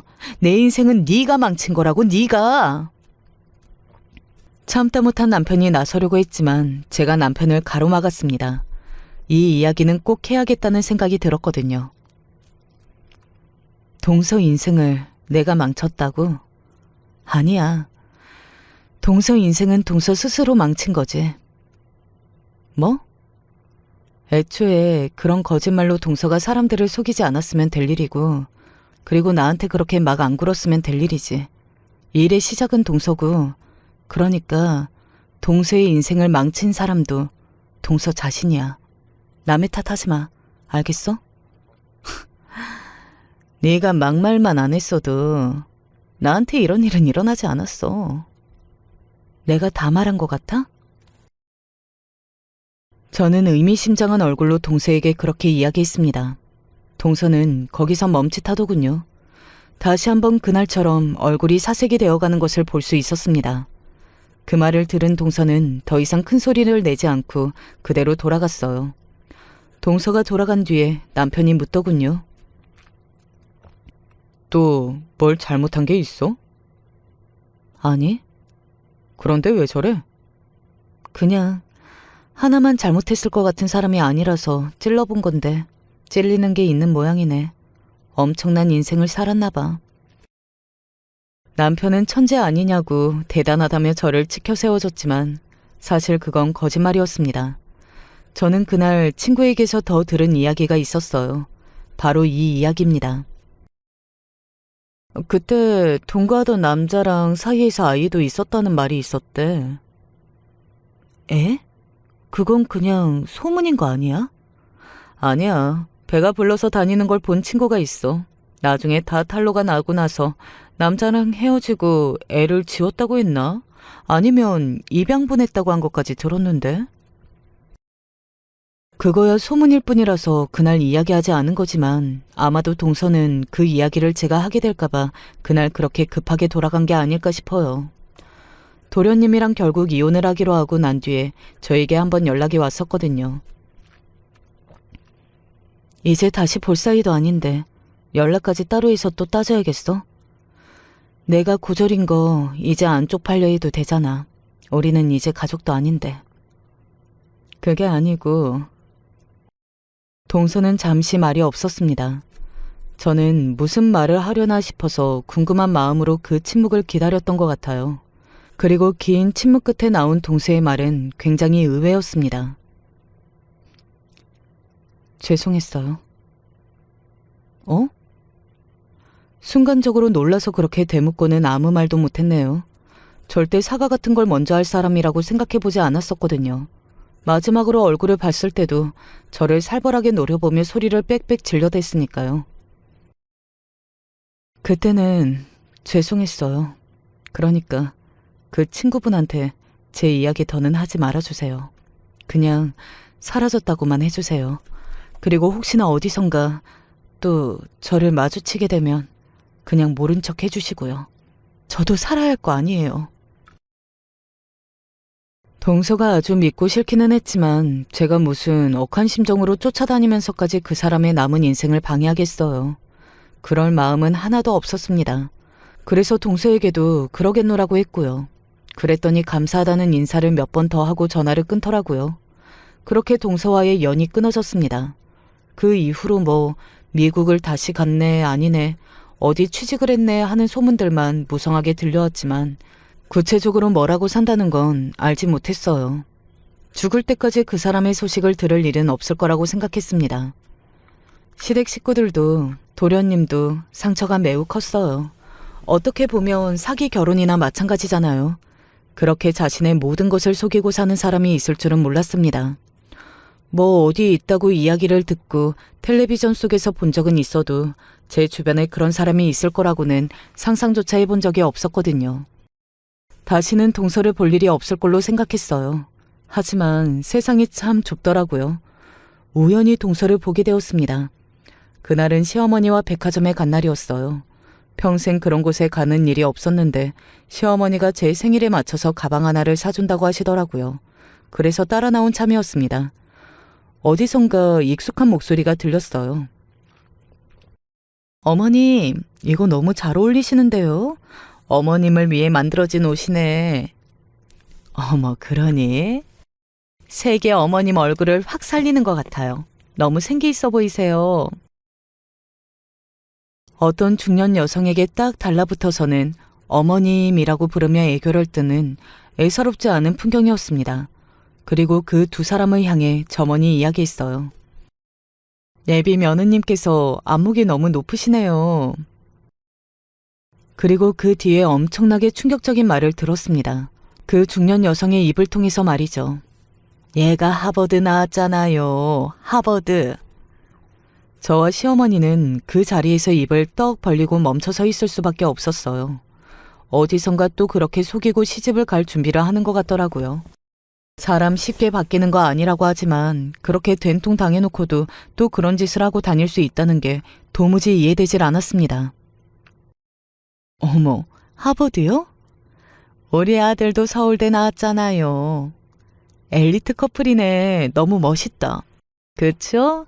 내가 이세가 너무 기대가 된다니까. 점원과 중년 여성이 서로 호들갑을 떨며 동서의 이야기를 하고 있는 사이 동서와 제가 눈이 마주쳤습니다. 그리고 동서는 제 옆에 있는 시어머니까지 봤고요. 당연히 사색이 되었어요. 어머님, 옆에 매장도 한번 가볼까요? 아, 왜? 나 이거 예쁜데 너도 예쁘다며. 아니, 나오신 김에 다 입어보면 좋으니까요. 그래? 아이, 그러면 또 그런가? 어머, 예, 안 서둘러도 돼. 서둘러 달아나는 두 사람을 저와 시어머니가 가만히 바라봤습니다. 정말 대책이 없다는 얼굴로 말이죠. 솔직히 그 중년 여성분에게 동서가 어떤 사람인지 알려줘야 하느냐는 생각을 하지 않은 것은 아니었지만 그건 또 너무 나서는 건가 하는 생각과 함께 그냥 더 이상 저 여자와 얽히고 싶지 않다 하는 마음이 가장 컸던 것 같아요. 그래서 나서지 않았습니다. 아마도 동서는 평생을 그렇게 들킬지도 모른다는 불안감에 살아야 할 테니까요. 스스로를 불행 속으로 던져놓고 있다는 것을 모른다는 게 조금 불쌍했던 것 같아요. 그날 집으로 돌아가면서 세상에 저런 애도 다 있다는 둥, 저런 애인 줄 모르고 며느리로 받았다는 둥, 아직 몰랐으면 어쩔 뻔했냐는 둥, 그런 이야기들을 나눴던 것 같네요. 그 이야기를 남편에게도 해줬더니 남편은 되려 그분에게 알려줘야 하는 거 아니냐고 막 그랬고요. 세상에 참 많은 사람이 있지만 동서 같은 사람은 또 없을 거라고 생각이 듭니다. 그리고 혹시나 어디선가 이 사연을 듣고 있다면 꼭 이야기해주고 싶네요. 세상에 영원한 비밀은 없다고. 그러니까 그냥 자기 자신으로 살라고 말이죠. 물론 이런 말을 들을 사람이 아니라는 것을 알지만요. 이런 말을 들어먹을 사람이었다면 진작에 다르게 살았을 테니까요. 제 이야기는 여기까지입니다. 어떻게 들으셨는지 모르겠네요. 저는 그래도 이야기하면서 속이 시원해지기도 하고 또 제가 가진 콤플렉스 같은 게 조금 치유가 되었는데 들으시는 분들도 그래 주셨으면 더없이 좋을 것 같습니다. 고등학교밖에 나오지 않은 게 지금 제 인생에서는 아무런 지장을 주지 않거든요. 그러니 여러분도 저처럼 생각하셨으면 좋겠어요. 그랬으면 하는 마음으로 사연을 쓰기 시작한 거기도 하니까요. 저는 이제 그만 사연을 마무리하겠습니다. 마지막까지 제 이야기 들어주시고 함께 공감해 주셔서 감사합니다. 언제 어디서나 행복하시고 늘 건강하시기를 소원하겠습니다. 안녕하세요. 이런 곳이 있다는 것도 저 같은 사람도 사연을 보낼 수 있다는 것도 신기해서 한번 남겨보게 되었어요. 부모와 자식 간의 연이라는 것에 대해서 요즘 저는 저와 제 자식 간에도 그리고 제 위에 부모님들과도 생각을 해보게 되는 것 같아요. 제 진짜 부모님과는 아주 무난하고 평범한 사이를 지내고 있는데 제가 여기서 말하고 싶은 것은 저희 장모님 얘기입니다. 제가 생각해 보기로 저희 장모님과 저는 사이가 꽤 좋은 편이라고 볼 수 있었어요. 저희 집에 같이 사시면서 쭉 모셨고 아침 저녁으로 뵐 때나 언제나 늘 살뜰하고 다정하게 잘해주셨거든요. 하지만 여기서 제가 계속 저와의 관계를 강조하게 되는 이유가 있었으니 바로 정작 부모 자식 관계인 우리 와이프와 장모님은 사이가 썩 좋지 않다는 것이에요. 가끔 장모님께 너무 야멸차게 말하고 쏘아붙이듯 말하는 모습을 보고 제가 다 움찔할 정도예요. 말 좀 예쁘게 하라고 설득을 해야 될 정도로 엄청 짜증을 부리거든요. 엄마가 반찬 이거 해서 갖다 줄까? 아, 됐어. 엄마 반찬 짜. 입맛에 안 맞아. 이렇게만 적고 보면 저희 와이프가 되게 까탈스럽고 못된 딸같이 보이실 수도 있는데 이것도 나름의 사정이 있긴 해요. 바로 저희 장모님과 와이프, 그리고 멀리 살고 있는 처남에겐 사연이 있거든요. 어릴 적 부모님이 이혼하시고 장모님은 외가댁으로 가시고 장인어른과 처남과 셋이서 꽤 힘들게 살았나 봐요. 집안 형편에 맞춰서 살겠다고 체념하면서 많은 것들을 아끼고 노력하면서 살았다고 해요. 그렇게 살다가 성인이 되어서 장모님이 뒤늦게 자녀를 찾기 시작하셨고 유학을 갔다 와서 취업할 나이가 된 와이프는 그쯤 엄마와 만나게 된 것이에요. 거의 15년이 지나서 엄마와 산 세월보다 같이 살지 않은 세월이 더 길어져서 그런지 낯설기도 하고 원망도 컸나 보더군요. 엄마가 우릴 버린 거나 다름없어. 알아? 미안하다. 정말 미안해. 실제로 이런 말까지 하면서 모질게 많이 말했다예요. 근데 그 무렵쯤 제가 이 집의 가정사에 끼게 된 것입니다. 당시 와이프에게 첫 직장이었던 곳에서 저와의 만남이 일어나게 되었고, 우리는 연애를 해오다가 시간이 지나서 결혼을 하게 되었어요. 아무래도 결혼할 사이이다 보니 와이프도 상견례까지는 아니어도 결혼식장엔 장모님을 초대할 수밖에 없었는데요. 그러다 보니 자연스럽게 인사를 하게 되었어요. 이런 사정을 와이프가 미리 말해주었기에 저도 약간 경직된 상태로 만남을 갖게 되었지만 만나 뵙고 나니 생각보다 너무 다정하시고 마음 씀씀이도 크고 좋으신 분이더라고요. 저도 그래서 느낀 바를 얘기했으나 와이프는 여전히 부정적일 뿐이었어요. 그건 오빠가 몰라서 그래. 아니, 실제로 우리 엄마는 좋은 사람이긴 했어. 어릴 때 우리랑 시간을 많이 보냈기도 했고 말이야. 하지만 가장 치명적인 건 우리가 제일 필요로 할 때 우리 곁에 없었다는 거야.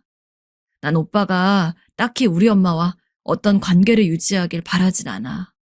그냥 할 도리 정도만 하고 연락도 많이 안 했으면 좋겠어. 왜냐면 나부터가 엄마가 불편하거든. 이런 반응을 보니 그들만의 사정이 있겠다 싶으면서도 한편으론 약간 안타까운 마음도 들더라고요. 그렇게 결혼 생활을 하고 있던 중 얼마 안 되어 우리는 첫 아들을 낳게 되었고 뒤이어 예쁜 딸도 얻게 되었어요. 장모님은 그때마다 찾아오셔서 손주들을 너무나 예뻐하셨고 와이프는 그런 자신의 엄마를 껄끄러워하면서도 막상 몸이 힘들어지고 힘든 산후 시기를 보내다 보니 약간은 마음을 열게 된 것 같더군요. 연년생으로 아이들을 낳은 거라 아무래도 몸에 무리가 많이 갔을 거예요. 막달쯤 임신 중독증 증상까지 가서 무척이나 위험하다는 소리를 들었고 그때 장모님이 오셔서 딸 손을 붙잡고 얼마나 우셨는지 몰라요. 아이고, 우리 딸 잘하는데 아무것도 못 해줬던 우리 딸. 몸이라도 성해야 할 텐데 네가 아플걸. 내가 대신 아파야 하는데 어떡하니? 자식을 두고 나간 죄를 내가 받아야 하는데 네가 아파서 어떡하니? 그 모습에 좀 찡했었는데 와이프는 여전히 경직된 자세로 무슨 말을 하는 거냐며 머리 아프니 다 나가달라고 했었어요. 하지만 아기를 가졌을 때부터 낳고 난 이후도 무척 힘들었기에 누군가의 도움이 필요하기도 했는데 그때 마침 장모님께서 본인이 우리를 도와주고 싶단 말씀을 거듭 하셨었어요. 제발 내가 돕게 해주게나. 저리 힘들어하는데 돈 써서 사람 구하지 말고. 그래서 저도 생각해보니 별달리 방법이 없었고 와이프 눈치를 보니 당장 손까딱하지 못하고 애들도 못 안아주고 있다 보니 그렇게 하는 게 맞겠더군요.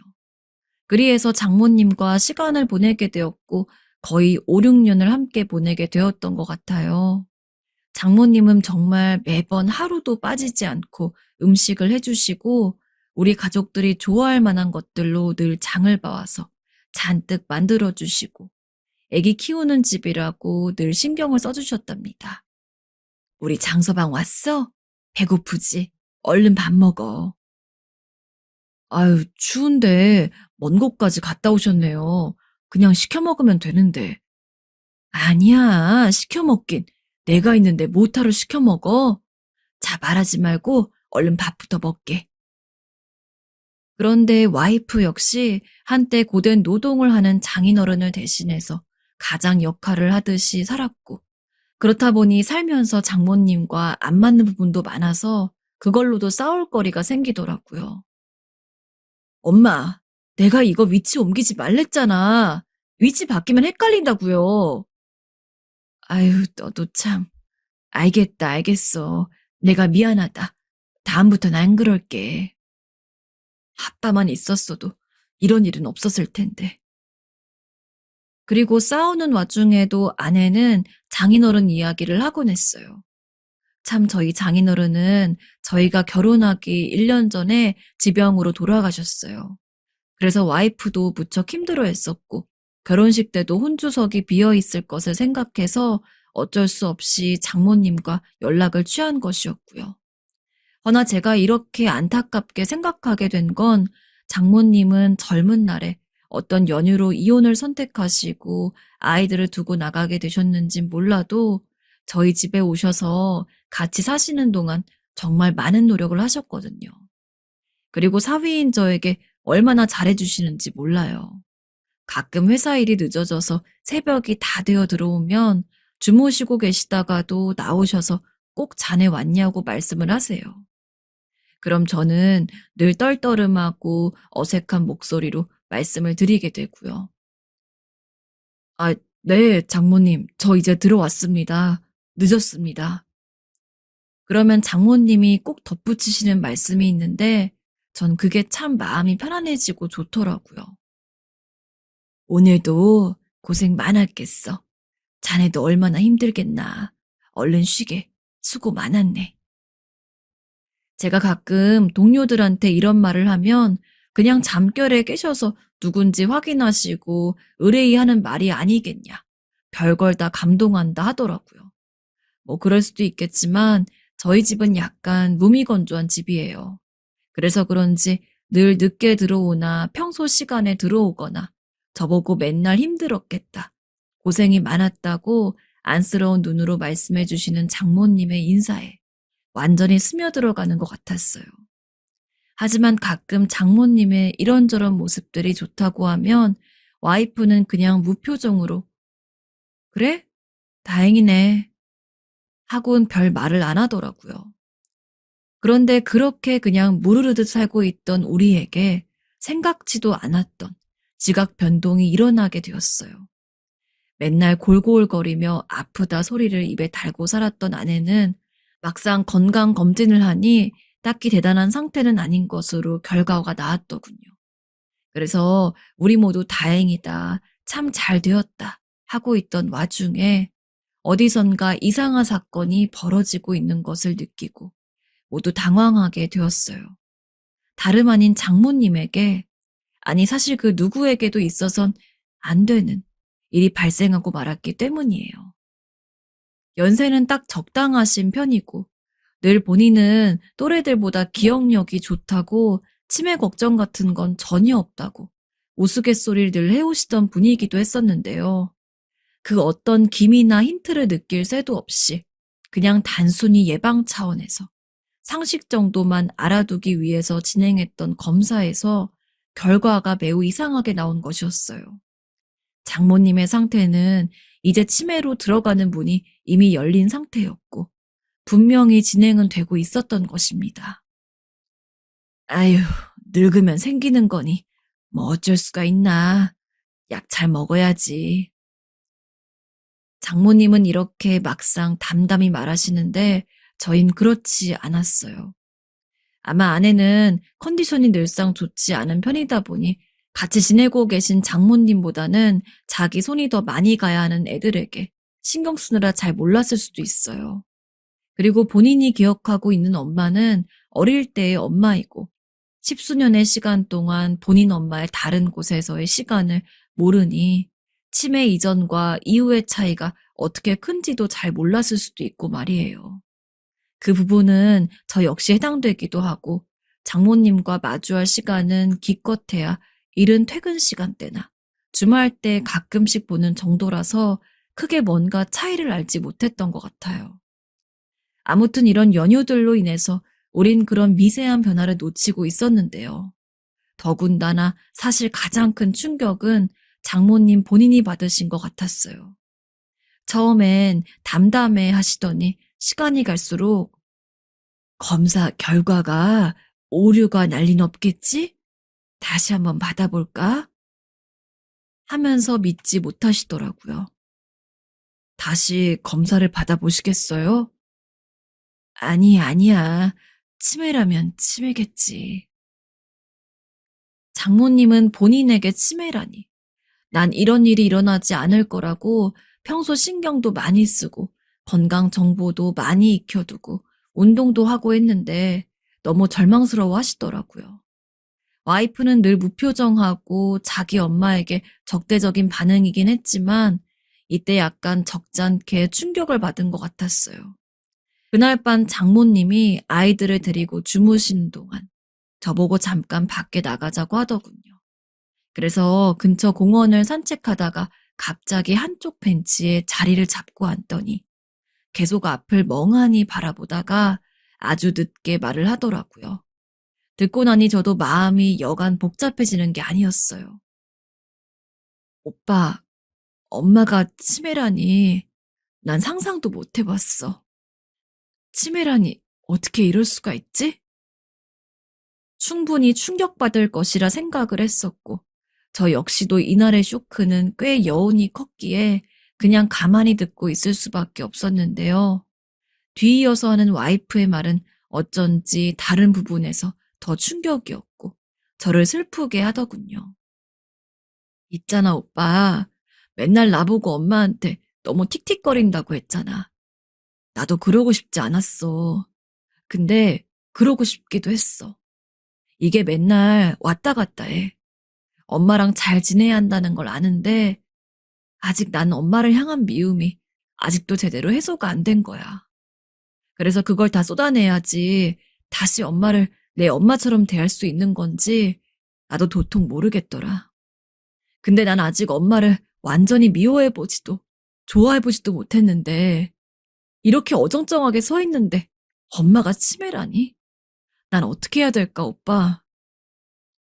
살다 보면 사람의 마음이라는 게 참으로 복잡하고 단 하나의 감정만으로는 정의되지 않는다는 걸 알아요. 근데 이날 힘겹게 말을 꺼내는 와이프를 보니 이제 더 이상 장모님과의 관계에 대해서 제가 뭐라고 왈가왈부할 수가 있을지, 아니 의미가 없다는 생각이 들더군요. 와이프는 울음조차 제대로 나오지 않는다며 이런 자신이 너무 싫어진다는 말을 하면서 괴로워하기도 했어요.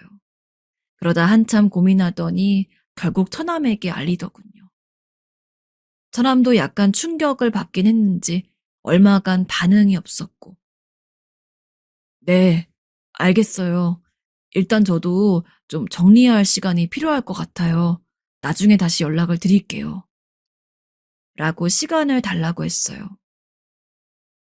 내 동생도 충격이 크겠지. 어떡해? 내가 우리 엄마를 아프게 한 거야. 아니야. 왜 그런 말을 해? 당신 탓 아니야. 우리 공부라도 하자. 조금이라도 좋아질 수 있는 것들을 찾아보자. 모든 방법이 있을 거야. 그리고 우리는 우리대로 나름 장모님의 상태를 조금이라도 완화시켜 볼 생각으로 많은 공부를 했으나 마치 이렇게 우리가 받아들일 준비가 될 때까지 기다리기라도 하셨던 걸까요? 장모님의 상황은 꽤 빠르게 안 좋은 쪽으로 앞서 나가게 되었고, 이젠 같이 살고 있는 가족이라면 장모님의 상태가 일반적이지 않다는 것을 눈치챌 정도가 되었어요. 여기가 내 집 맞지?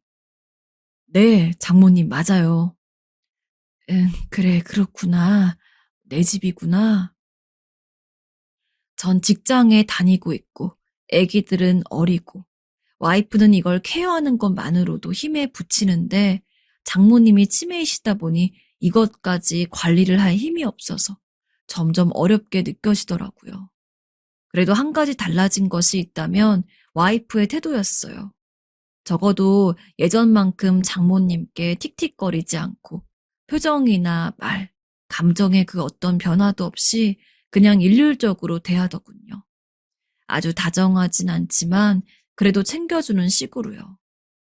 저도 이때 잠깐 인터넷으로 치매 관련 사례들을 좀 알아보았는데 본인 어머니나 친인척의 경우를 쓴 분들을 보니까 갈수록 날카로워지는 분들도 많고 자꾸 까먹고 헛소리를 하시거나 밖에 나가서 길을 잃어버리시거나 꽤 심각한 경우가 많았어요. 그래도 그나마 다행이었던 건 장모님의 상태는 눈으로 볼 때 엄청나게 큰 제어가 필요할 정도로 심하진 않았어요. 그래도 가끔씩 멍하니 계시고 자다가 깨서 우시기도 하고 이전 같지 않게 감정 기복이 많이 심해지시고 점점 제약이 많아지는 것을 느끼게 되더군요. 그리해서 고민이 많은 와중이었는데 이상하게 기력이 많이 없으시고 좀 힘들어 하시는 것 같아서 왠지 걱정이 되었어요. 당시 애들을 걱정해서 집에 오신 어머니가 이런 상황을 보시더니 장모님 안색이 많이 안 좋으신 것 같다며 치매만 걱정하지 말고 다른 검진을 받아보시는 게 어떻냐고 하시더군요. 혹시 또 몰라. 한번 검사를 받아봐야지 저대로 두어선 위험하실 수도 있어. 그럴까? 특히 이 말을 듣고 와이프는 몹시 불안한 기색이 역력했고 저 역시도 아무리 저런 진단을 받고 이런저런 기복이 있다지만 평소 같지 않게 일찍 주무시고 피곤해 하시는 걸 보니 신경이 쓰였어요. 그리하여 우리는 모시고 병원에 들리게 되었는데 거기서 또다시 충격적인 이야기를 듣게 되었어요. 왜 이렇게 감당 못할 일들이 한 번에 밀려오는 건지, 우리에게 더 이상의 방법은 없다는 것을 의미하는 것인지 온통 사방이 다 막혀있는 느낌이더군요. 장모님의 상태는 그냥 지나칠 수 있는 종류의 것이 아니었으며 암이란 진단과 함께 이미 상당히 시간이 지나버렸다는 얘기를 듣게 되었어요. 와이프는 그간 어떻게 가까스로 참아오고 있었던 건지 갑자기 울음을 왁 하고 터뜨리는 게 아니겠어요? 그러면서 얼마나 괴로워하던지 그간 엄마에게 자기가 못되게 굴어서 엄마가 속으로 많이 힘들어서 저렇게 아프게 되었나 보다고 자책을 하는 겁니다.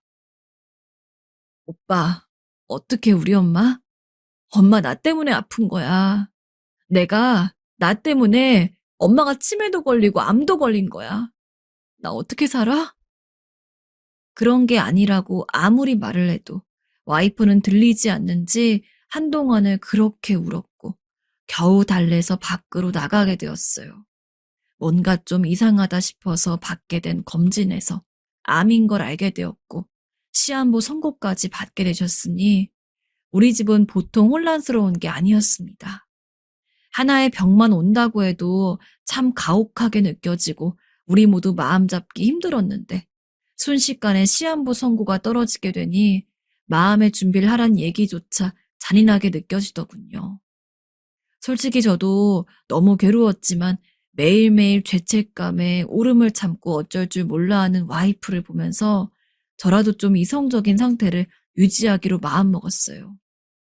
장모님은 입원하신 내내 무척 힘들어 하셨고, 치매도 있으시다 보니 말도 왔다 갔다 하시고, 그러면서 암 치료도 하시느라 무리한 일들을 매일 겪어내고 계셨어요. 와이프는 어느 날 울다가 탈진해서 거의 기절하다시피 했던 날도 있는데, 장모님께서는 결코 자기 딸이 저리 죄책감을 느끼는 것을 원하지 않으실 거란 생각이 불현듯 들더군요. 그 부분에 대해서 계속 설명을 했고, 병원에 계시는 동안 처남도 와서 장모님의 손을 잡아드리고 하고, 그냥 말없이 지켜보다 돌아가기도 했어요. 암이란 건 정말 어느 순간은 희망을 잠깐 주다가도 그렇게 아주 살짝 마음을 놓고 겨우 긴장을 푼 사이 소리도 없이 소중한 사람을 순식간에 데려가 버리는 무서운 존재이더군요. 이번에 그것을 절절하게 느끼고 생명에 대해서 많은 생각을 하게 되었어요. 이날도 저는 장모님의 컨디션이 약간 좋아졌었기 때문에 전혀 이후의 일에 대한 상상이나 뭔가를 생각지 못하고 있었거든요. 길지 않은 투병식이었지만 한 번에 몰려온 충격과 충격들로 인해서 저와 와이프 모두 많이 지쳐 있었거든요. 그런 와중에 조금 숨 돌릴 틈이 생겼기에 그저 그 부분에만 감사하고 있던 찰나였어요. 이 무렵 때도 몇 마디 못 하시던 장모님이시긴 했지만 이날 좀 말을 하시더군요. 일반적인 대화도 어려운 때이긴 했는데 뭔가 자꾸 알 수 없는 소리를 반복해서 말씀하시길래 몇 번이나 되물었어요. 계속 엿줍다가 저도 잠깐 멍해 있는 사이 장모님은 또 얘기하시더라고요. 자꾸 파보라고. 뭘 파보라고 말이에요. 봐봐. 네? 장모님, 뭘요? 죄송한데 모르겠어요. 무슨 말씀이신지. 파야 돼. 봐봐. 너무 죄송했지만 몇 번이나 계속 되묻고 또 되묻는 사이 그게 겨우 집 뒷마당을 말하신 것이라는 걸 알게 되었어요. 뜬금없이 이게 무슨 말이신가 싶었는데 저희 집은 일반 아파트이기 때문에 뒷마당 같은 게 없거든요. 장모님이 있잖아. 이런 말을 했는데 당신 무슨 말인지 혹시 알아? 엄마가 그런 말을 했다고? 아마 거긴 나중에 와이프에게 말해보니 외갓집을 말하시나 보다며 좀 당황스러워 하더군요. 지방에 있는 외갓집엔 뒷마당이 좀 널찍하게 있긴 하다고 말이에요. 근데 그걸 난데없이 왜 파보라고 하시는 건지 평소에 일절 말을 하신 적이 없던 얘기라서 잠깐 어릴 적 기억과 뭔가 왔다 갔다 하시는 것 같았어요. 일단은 그런 일도 있구나 하고 넘겼는데 다음날 우리는 너무도 갑작스런 일을 당하게 되었어요. 그렇게 조금이라도 의식이 있으셔서 눈도 맞추고 말씀을 하셨던 장모님께서 이 다음날 새벽에 돌아가시게 된 것입니다. 사실 이때에는 누구나 장담은 할 수 없는 때이기에 자리를 비우면 안 된다는 것을 알고 있었지만 설마 이날, 오늘 가실 거란 생각을 아무도 못했어요. 급하게 간호사에게 알리고 모든 상황을 종합해서 보니 장모님은 분명히 우리 곁을 떠나셨음을 확인할 수밖에 없더군요. 그때는 너무 실감이 나지 않아서 저와 와이프 그 누구도 마음 놓고 울지도 못했어요. 이후에 여기저기 알리고 제 가족들에게도 전하는 동안 실감이 안 나서 침을 억지로 삼켜가며 울음을 참았습니다. 어쩜 임종과 동시에 장례로 이렇게 순식간에 이어지는 것인지 남들이 하는 것을 볼 때에도 참 너무 빠르게 진행된다 싶었는데 제가 해보게 되니 더더욱 아무 생각이 안 들더라고요. 나중에 손님들을 맞을 때가 되어서 정신이 들었고 저도 이런데 와이프와 처남은 어떨지 참 안쓰러웠어요. 그렇게 장례를 마무리하게 되었고 집에 들어와 보니 여기저기 장모님의 흔적이 여전히 남아있어서 그런지 마음이 더 가라앉고 울적한 기분이 들었어요. 와이프는 얼마 전부터 꽤 깊은 우울증에 빠져 있었기에 더는 안 될 것 같아서 제가 나서서 정리를 하기 시작했는데요. 그러던 차에 장모님이 하셨던 말씀이 생각이 나는 겁니다. 저보다 늦게 들어온 와이프에게 전 이 얘기를 꺼냈고, 다음날 여전히 기력이 없다는 와이프를 데리고 외갓집으로 향했어요. 전 장모님의 흔적을 좀 느낄 수 있는 곳에 가서 기분 전환이라도 시켜주고 싶었고, 갑작스레 들이닥친 이 환경에 막혀서 계속 실내에만 갇혀 우울해하는 와이프를 좀 밖으로 내보내주고 싶었거든요. 그렇게 해서 외갓집에 들렸고 인사를 하다가 그 뒷마당으로 건너갔는데 불현듯 장모님 말씀이 떠올라서 와이프와 한번 여기를 들춰보자고 했어요. 거기 왜 냅두지? 장모님 말씀도 있고 하니까 그래도 한번 파보자. 별 시덥잖은 소리를 한다며 와이프는 어이없는 듯 웃었지만 아무튼 우리는 신발로 슬슬 파보다가 나중에는 따로 나뭇가지나 쇳조각 같은 걸 얻어와서 좀 더 파보게 되었는데요. 그 안에는 비닐팩으로 꽁꽁 쌓여져 있는 뭔가가 있어서 솔직히 좀 놀랬어요.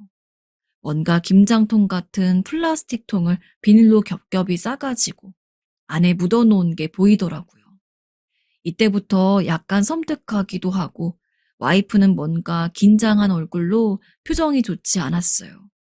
그렇게 해서 꺼내고 꽤 오래 묵혀두어서 썩을랑 말랑한 비닐을 걷어내고 플라스틱통 뚜껑을 세게 끌어당겨서 열었는데요. 그 안에도 혹시 뭔가 들어갈까봐 여전히 비닐로 꼼꼼하게 묶이고 또 묶인 것들이 얼굴을 드러내더군요. 거기에 실제로 들어있었던 것은 비닐 너머로 희미하게 보여지는 돈들과 반짝거리는 금 액세서리들이 엉켜 있었어요. 그대로 갖고 돌아와서 다시 비닐을 오리고 걷어내보니 아무런 설명 없이 그냥 돈과 금목걸이와 팔찌, 반지 같은 것들이 함께 뒤섞여 있더군요. 10,000원짜리, 1,000원짜리, 옛날 1,000원짜리부터 해서 주섬주섬 섞여 있던 돈들이 있었어요. 나중에 세어보니 현금으론 60만 원 정도 되었고 평소 액세서리 같은 걸 전혀 하지 않으셔서 몰랐는데 금목걸이나 이런 것들이 다 장모님의 것이었나 보더군요. 다른 건 몰라도 목걸이는 와이프가 희미하게 기억을 하고 있었어요. 이 목걸이 우리 엄마가 하던 거야. 나 아주 어릴 때. 우리 엄마 정말 힘들게만 살아왔는데 돈 한 푼 아끼고 잘 쓰지도 않고 우리 장모님은 딱히 경제적으로 여유가 있는 상태가 아니고 힘들게 살아오셨다고 들었는데요. 저희 집에 오셔서 애들을 봐주실 때도 용돈 한 푼 안 받겠다고 한사코 거절하시기도 했었어요. 그렇게 평소 꼬깃꼬깃 모아둔 돈들, 본인에게 있어서 금품이라고 여겨질 만한 거리들을 저기에 묻어두시고 언젠가 자기 애들에게 주고 싶어서 간직하고 계셨던 것 같아요. 생전 한 번도 말씀하신 적이 없다가 임종하시기 전날 겨우 입을 열어 완연한 정신으로 말을 하려고 하셨던 장모님. 자식을 두고 눈을 감는다는 것을 전 아직 깊이 상상해 보진 못했지만 이게 과연 젊은 저에게만 있어서 끔찍한 일은 아니리라 생각이 듭니다. 연세가 많으셔도 특히 장모님의 경우 자식들과 보낸 시간이 적으니 더 한이 되시지 않으셨을까요? 와이프와 처남도 괴로워했지만 장모님 본인이 가장 괴롭고 힘드시지 않으셨을까 싶어서 다시 한번 마음이 저릿하게 눌리고 아파오더군요. 부모라는 건 눈 감는 순간까지도 자식에게 뭐든 어떻게든 줘보려고 안간힘을 내어 마지막 소리를 내는구나 싶어서 그냥 그날 많이 울게 되었던 것 같습니다. 저도 두 아이의 아빠이고 얘네들만 생각하면 마음이 아릿해오니까요. 와이프는 장모님이 남기신 것들을 보고 한 몇 분간을 소리도 못 낸 채 입을 벌리고 눈을 지그시 꽉 감고 소리 없는 울음을 울어댔습니다. 장모님과 와이프의 관계가 이제 이렇게 정말로 멀리 떨어지게 되었지만 이것이 너무 아프지 않기를 시간이 좀 걸리겠지만 또 새로이 살아가는 다른 세계의 문으로서 열리기를 바랄 뿐입니다.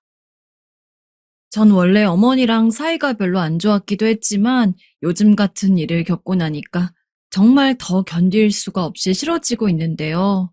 그동안에 제가 무슨 서러운 소리를 듣고 별일을 다 봐도 그냥저냥 참고 살았었어요. 근데 그래서 그런 걸까요? 어머닌 자기 며느리가 진짜 되게 우습게 보이시는 것 같더라고요. 그냥 아무렇게나 대해도 되는 사람으로 알고 계시나 봐요. 원래 저는 일찍 결혼할 생각이 없던 사람이었지만 어머니가 자꾸 하나밖에 없는 아들 장가가고 남들처럼 사는 걸 보고 싶다고 하도 성화를 부리셔서 어쩔 수 없이 땡겨서 결혼을 하게 되었어요. 사실 요즘은 이렇게 시댁이 원하는 대로 순순히 다 해주는 며느리들은 없다지만 제가 제법 이 시대치고 옛날 사람이라서 그런지 아무튼 저 결혼할 때에는 어머니가 그런 걸 아주 당당하게 요구하셨어요. 생각해보면 저도 참 뭐가 그렇게 아쉽다고 맞춰드렸던 것일까요? 그런데다 결혼 후 명절이 되면 어머닌 정말 조금도 쉴 새 없이 저를 불러대셨고 장손 며느리라는 소리를 해가면서 온 친척들을 다 불러다가 식사를 대접시키는 거예요. 남편도 중간에서 저에게 힘들겠다고 말은 했지만 그런 어머니와의 사이에서 딱히 제 편을 들어주지도 않았어요. 어디 보니 제일 나쁜 남편은 같이 화를 내거나 부인이랑 싸우는 사람이 아니라 이러지도 저러지도 않는 우유부단한 사람이라더군요. 근데 갈수록 전 그 말이 너무 맞는 것 같아요. 우리 남편이 딱 그런 역할을 취하고 있었거든요. 저의 이런 수고를 결코 모르는 것 같진 않고 알고 있기는 했어요. 그런데 그렇다고 자기 엄마가 저를 시켜대고 온갖 수발을 다 들게 하는 상황에서 딱히 크게 지켜주지도 않았거든요. 원래 우리 둘끼리는 딱히 문제될 일이 없었는데 시댁만 다녀오면 남편과 저는 아주 험악하게 싸웠었어요. 하다 하다 남편은 이제 저를 남들이랑 막 비교하기 시작하더군요. 미정아, 어른들이 앞으로 사시면 얼마나 사신다고 그렇게 맞춰드리길 싫어해? 엄마 이번에 그렇게 좋아하는 거 봤잖아. 난 그걸 보니까 그렇게 마음이 편안하고 흐뭇하던데. 너는 그거 조금 도와드리고 그렇게 불만이 많아? 내 친구네 와이프들은 너처럼 안 그래. 얼마나 시어머니들이랑 사이좋게 잘 지내는지 알아? 이때 저는 못 견디겠어서 홧김에 짐을 싸서 친정으로 가버렸어요. 뭐라고? 당신이 한번 내 입장이 되어봐요. 어디 그게 쉽나? 난 갈 테니 알아서 잘해봐요. 어차피 단 한 번도 친정과 통화도 하지 못했고, 나도 내 집이 있는 여자인데 너무 화가 나서 못 참겠더라고요. 집에서는 어쩌다가 이렇게 온 거냐며 당황스러워 하시고, 우리 남편에게 전화를 해서는 다시 데려가라고 했었나 봐요. 결국 얼마 안 되어서 남편도 매우 불편한 기색으로 우리 집으로 찾아왔고, 전 정말 꼴도 보기 싫었지만 어쩜 이렇게 사위랑 며느리는 입지가 다른 건지. 저희 엄마는 사위 뭐가 이쁘다고 아주 진수성찬을 차려주시더라고요. 그래, 우리 사위 봤어? 많이 먹어라. 미정아, 시댁에서 뭔 일이 있다 해도 네가 조금 참으면서 잘 헤쳐나가라. 응? 일단 일이 수습이 되었고 어머니와 제가 딱히 마주할 일이 없으면 우린 평범하게 지냈어요. 하지만 날이 갈수록 어머니의 간섭이 더 심해지고 툭하면 친척 누구들 불렀으니 오라가라 하는 덕에 전 조금도 편하게 지낼 수가 없었어요. 이러던 와중에 글쎄 남편은 제가 맨날 어머니로 인해서 하소연하는 모습을 듣기 싫은 건지 절대 해서는 안 될 말을 저에게 해버렸지 뭡니까? 너 진짜 그렇게 우리 엄마가 싫으냐? 그러면 그냥 다 집어치워. 어떻게 나를 애지중지 키워준 부모님에 대해서 그렇게 말을 할 수가 있어? 나 이제 너 같은 여자랑 못 살아. 그만하자고. 이때 이 말이 얼마나 청천벽력처럼 느껴지던지 전 정말 눈앞이 완전히 깜깜해져 버렸어요. 왜냐면 뱃속엔 곧 출산을 앞두고 있는 아기도 있었고 이런 저에게 이혼을 얘기를 하다니요. 솔직히 아기를 갖기 전이었다면 저도 어떻게 판단했을지 모르나. 그때만 해도 으쌰으쌰 잘 살아보자며 우린 결심을 했었어요.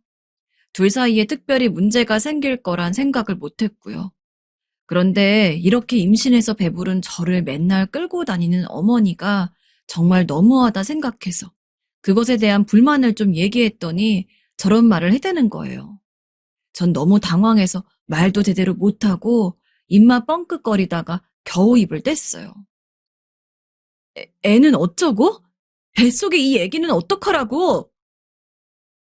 그러자 남편은 콧방귀를 팡팡 끼어대면서 전혀 상관없는 듯 말을 하더군요. 뭘 어쩌라고? 네가 키워야지. 네 자식은 소중한 줄 알면서 어떻게 남의 부모와 자식 관계를 그리 쉽게 알고 말하냐? 너 진짜 마음 그렇게 못되게 먹고 살면 벌 받는 거야. 그러니 이렇게 벌 받는 거라고. 알았어? 어쩜 자기 애를 뵌 부인에게 그런 말을 할 수 있는 걸까요? 이때 들은 말은 저에게 있어서 평생의 상처로 남아 있습니다. 물론 저에게도 잘못은 있을 거예요. 그런데 이 정도의 말을 들을 상황인지는 모르겠더라고요. 하지만 당시 저는 처음 아기를 갖고 낳는 것에 대해서 나름 걱정이 많을 때라 남편의 이런 말까지 듣고 나니 더 불안해지고 어쩔 줄을 몰랐어요. 그냥 바보같이 남편 손을 붙들고 그때 왜 그렇게 매달렸는지 이해가 안 가네요. 여보, 그만해. 어떻게 그런 말을 해? 내가 어머니께 잘할게. 어떻게 나랑 애기를 그냥 버리듯이 말을 할 수가 있어? 이제 당신한테 그런 말 안 할게. 지금 생각해보면 그냥 눈 딱 감고 그때 이혼을 질러버렸어야 했는데 저도 어린 새댁이었고 임산부였고 너무 겁이 많았던 것 같아요. 이혼하면 정말 큰일이 나고 무슨 문제가 생기는 걸로 생각해서 그것만은 절대 안 된다며 바보같이 빌고 또 빌었어요.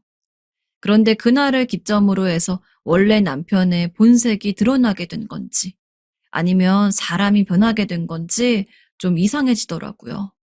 점점 말을 세게 하고 못되게 하고 어머니도 그런 자기 아들의 상태를 알았던 건지 어째 더 저를 많이 불러대고 귀찮게 하셨어요. 얘, 너 이번에 와서 김장 좀 같이 하자. 내가 이번에 허리도 아프고 팔도 아파서 못 쓰겠어.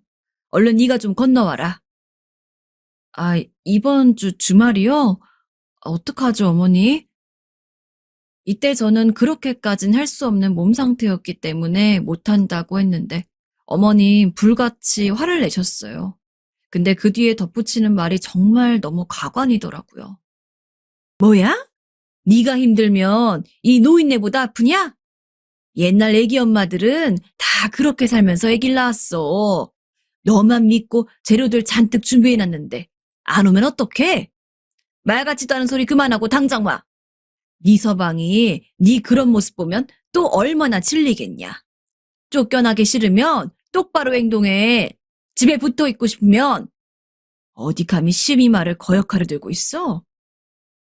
와, 정말 이 무슨 쌍팔년도 시대에 씹사리도 아니고 요즘 같은 때 이런 말을 듣고 있어야 하다니 여자에게 있어서 임신이란 무엇인지 참 기가 막히더군요. 일단은 알겠다고 말씀드리긴 했으나 불행 중 다행이었던 건지 전 김장을 하기 며칠 전부터 몸 상태가 최악으로 치닫게 되었고 입원을 하게 되었어요. 어머니로부터 가진 원망의 소리를 들으며 병원에 누워 있었으나 어찌되었건 마음은 편하더군요. 어머니와 얼굴 볼 일이 없으니까요. 그렇게 저는 얼마 지나지 않아서 아기를 낳게 되었고 어차피 막달이고 언제 나와도 괜찮은 상황이긴 했지만 마음이 매우 복잡했어요. 남편은 좋아하기도 하고 수고했다고 말을 하긴 했지만 확실히 결혼 초반에 비해서 무척 쎄해진 듯한 반응을 하더군요. 월급도 따박따박 갖다 주고 아기를 보는 것도 같이 해주긴 하지만 어딘가 말도 냉정하게 하고 말이에요. 그러면서도 자꾸 모든 사정을 자기 엄마 위주로 얘기를 하고 제가 그걸 거부하는 것 같으면 여전히 저를 협박하듯 말을 했어요. 여보, 어머님이 나한테 이번에 집 청소를 시키시는데, 나 솔직히 애기 보느라 가기 힘든 상황이잖아. 당신이 잘 좀 말해주면 안 될까? 청소하는 게 뭐 어렵다고 그걸 못 해줘. 얼른 건너가. 가뜩이나 우리 엄마 허리 아프시다 한단 말이야. 여보, 어머님이 오늘 또 오신다는데 어떡하지? 진짜 너는 엄마라는 게 되었으면 철 좀 들어야 되는 거 아니냐? 우리 엄마가 애기 보고 싶어서 잠깐 들린다는데 그것도 그렇게 싫으냐? 너 그렇게 우리 엄마고 우리 식구고 다 싫으면 네가 나가. 너만 나가면 해결돼. 이때 한창 몸이 아려오고 회복도 안 되고 아기를 위한 기본적인 것도 해줄 수가 없어서 힘들었던 저에게 남편의 말은 비수 그 자체였어요. 정말 아무리 한이 쌓인 원수라고 해도 아기를 막 낳고 누워서 국도 잘 못 삼키고 있는 여자한테 저게 할 말은 아니잖아요. 이때 저도 찬찬히 마음이 차갑게 식어가면서 하도 이혼을 노래하고 졸라대는 남편을 보니 생각이 조금씩 변하기 시작했어요. 왜냐면 이 상태로 한쪽에서는 남편의 구박에 또 한쪽에선 아들이 우세인 걸 알고 바로 며느리를 부려먹으려는 어머니를 보니 이제는 샌드위치처럼 끼어서 죽는 수밖에 없으려나 싶었거든요. 이때쯤 우리의 사이는 정말 최악이 되어가고 있었는데 그런 와중 남편은 이제 우리가 처음으론 돌아갈 수 없는 수준의 사고를 쳐버리고 말았어요. 남자가 사고 치는 종류는 되게 정해져 있다고 하지만 전 그게 다 싫으면서도 이것만은 제발 하질 않길 바랬어요. 다른 이유였다면 어찌어찌 바보같이 데리고 살았을지도 모르겠지만요. 하필 남편이 그중 제가 가장 혐오하는 부분을 건드리고 말았는데요. 그건 정말 두 번 다시 생각하기도 끔찍한 다른 여자와 놀아나며 저를 완전히 기만해버린 일이었어요. 이때는 아기가 돌도 안 되었을 무렵이었는데 한창 냉정 중이긴 했지만 어째 더 쎄하게 느껴지더라고요. 사람이 엄청 단순한 건지 아니면 걸려도 상관이 없었던 건지 어느 쪽이라고 해도 용서할 생각은 없었지만 남편은 버젓이 외도를 저에게 걸려버리게 되었어요. 그것도 본인 회사에서 근무하는 어린 여직원과 말입니다. 같은 부서에 있다고 하면서 몇 번 이름을 얘기한 적이 있었고 저도 초반에는 별로 신경 쓰지 않았어요. 그런데 평소 우리가 사이가 좋고 무난하게 지낼 때에는 이런저런 얘기들을 하거든요. 그런데 그때마다 자꾸 그 여직원 얘기가 등장하는 거예요. 대놓고 말했던 것은 아니지만 스치듯 그 여직원 얘기가 나오고 저도 같은 여자이다 보니 괜히 감이 좋지 않아서 좀 집중해서 들으려 치면 금세 당황해서 화제를 돌리더군요. 그러던 차에 아기를 낳은 걸 축하한다면서 그 여직원이 선물을 보내왔다는 거예요.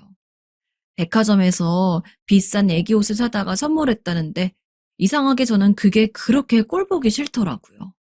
뭐 얼마나 친하길래 회사 직원이 이 사람한테 그리 잘 보일 게 뭐가 있다고 비싼 선물까지 보내나 싶어서요.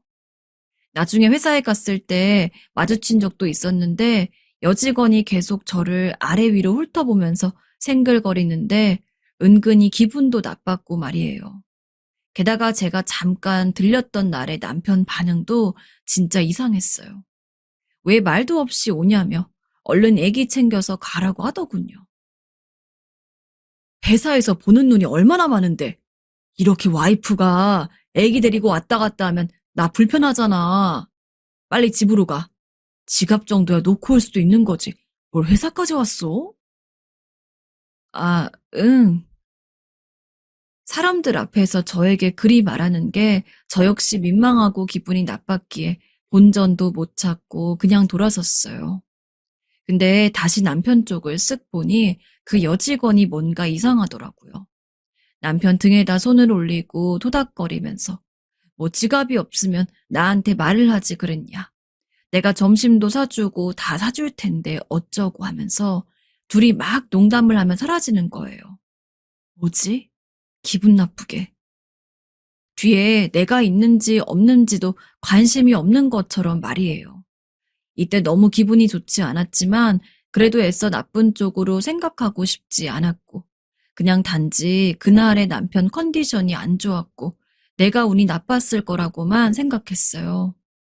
그런데 어느 날, 남편이 야근을 하고 집에 들어온 날, 다음 날은 회사를 늦게 출근해도 된다며 엄청 잠만 자더라고요. 그래서 그런가 보다 하고 있는데 갑자기 전화가 걸려왔어요. 지잉하고 진동이 울리는데도 못 들을 정도로 자길래 진짜 피곤하긴 했나 보다 하면서 제가 대신 받으려는데 수신자 이름의 여직원으로 보이는 듯한 것이 같이 뜨더라고요. 김진희 대리라고 적혀 있어서 평소 남편이 맨날 말했던 그 여직원이라는 것을 알았어요. 여보세요? 말씀하세요. 누구세요?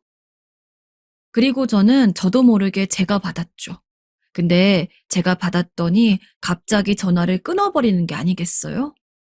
사실 당연히 남자가 받아야 할 전화인데 여자가 받으니 잘못 건 줄 알고 끊었을 수도 있지만 그때 시간이 12시가 넘어 있었어요. 왠지 기분이 좋지 않았고 정말 이런 짓을 하고 싶지 않았지만 핸드폰을 몰래 화장실로 갖고 들어와서 조금씩 살펴보게 되었어요.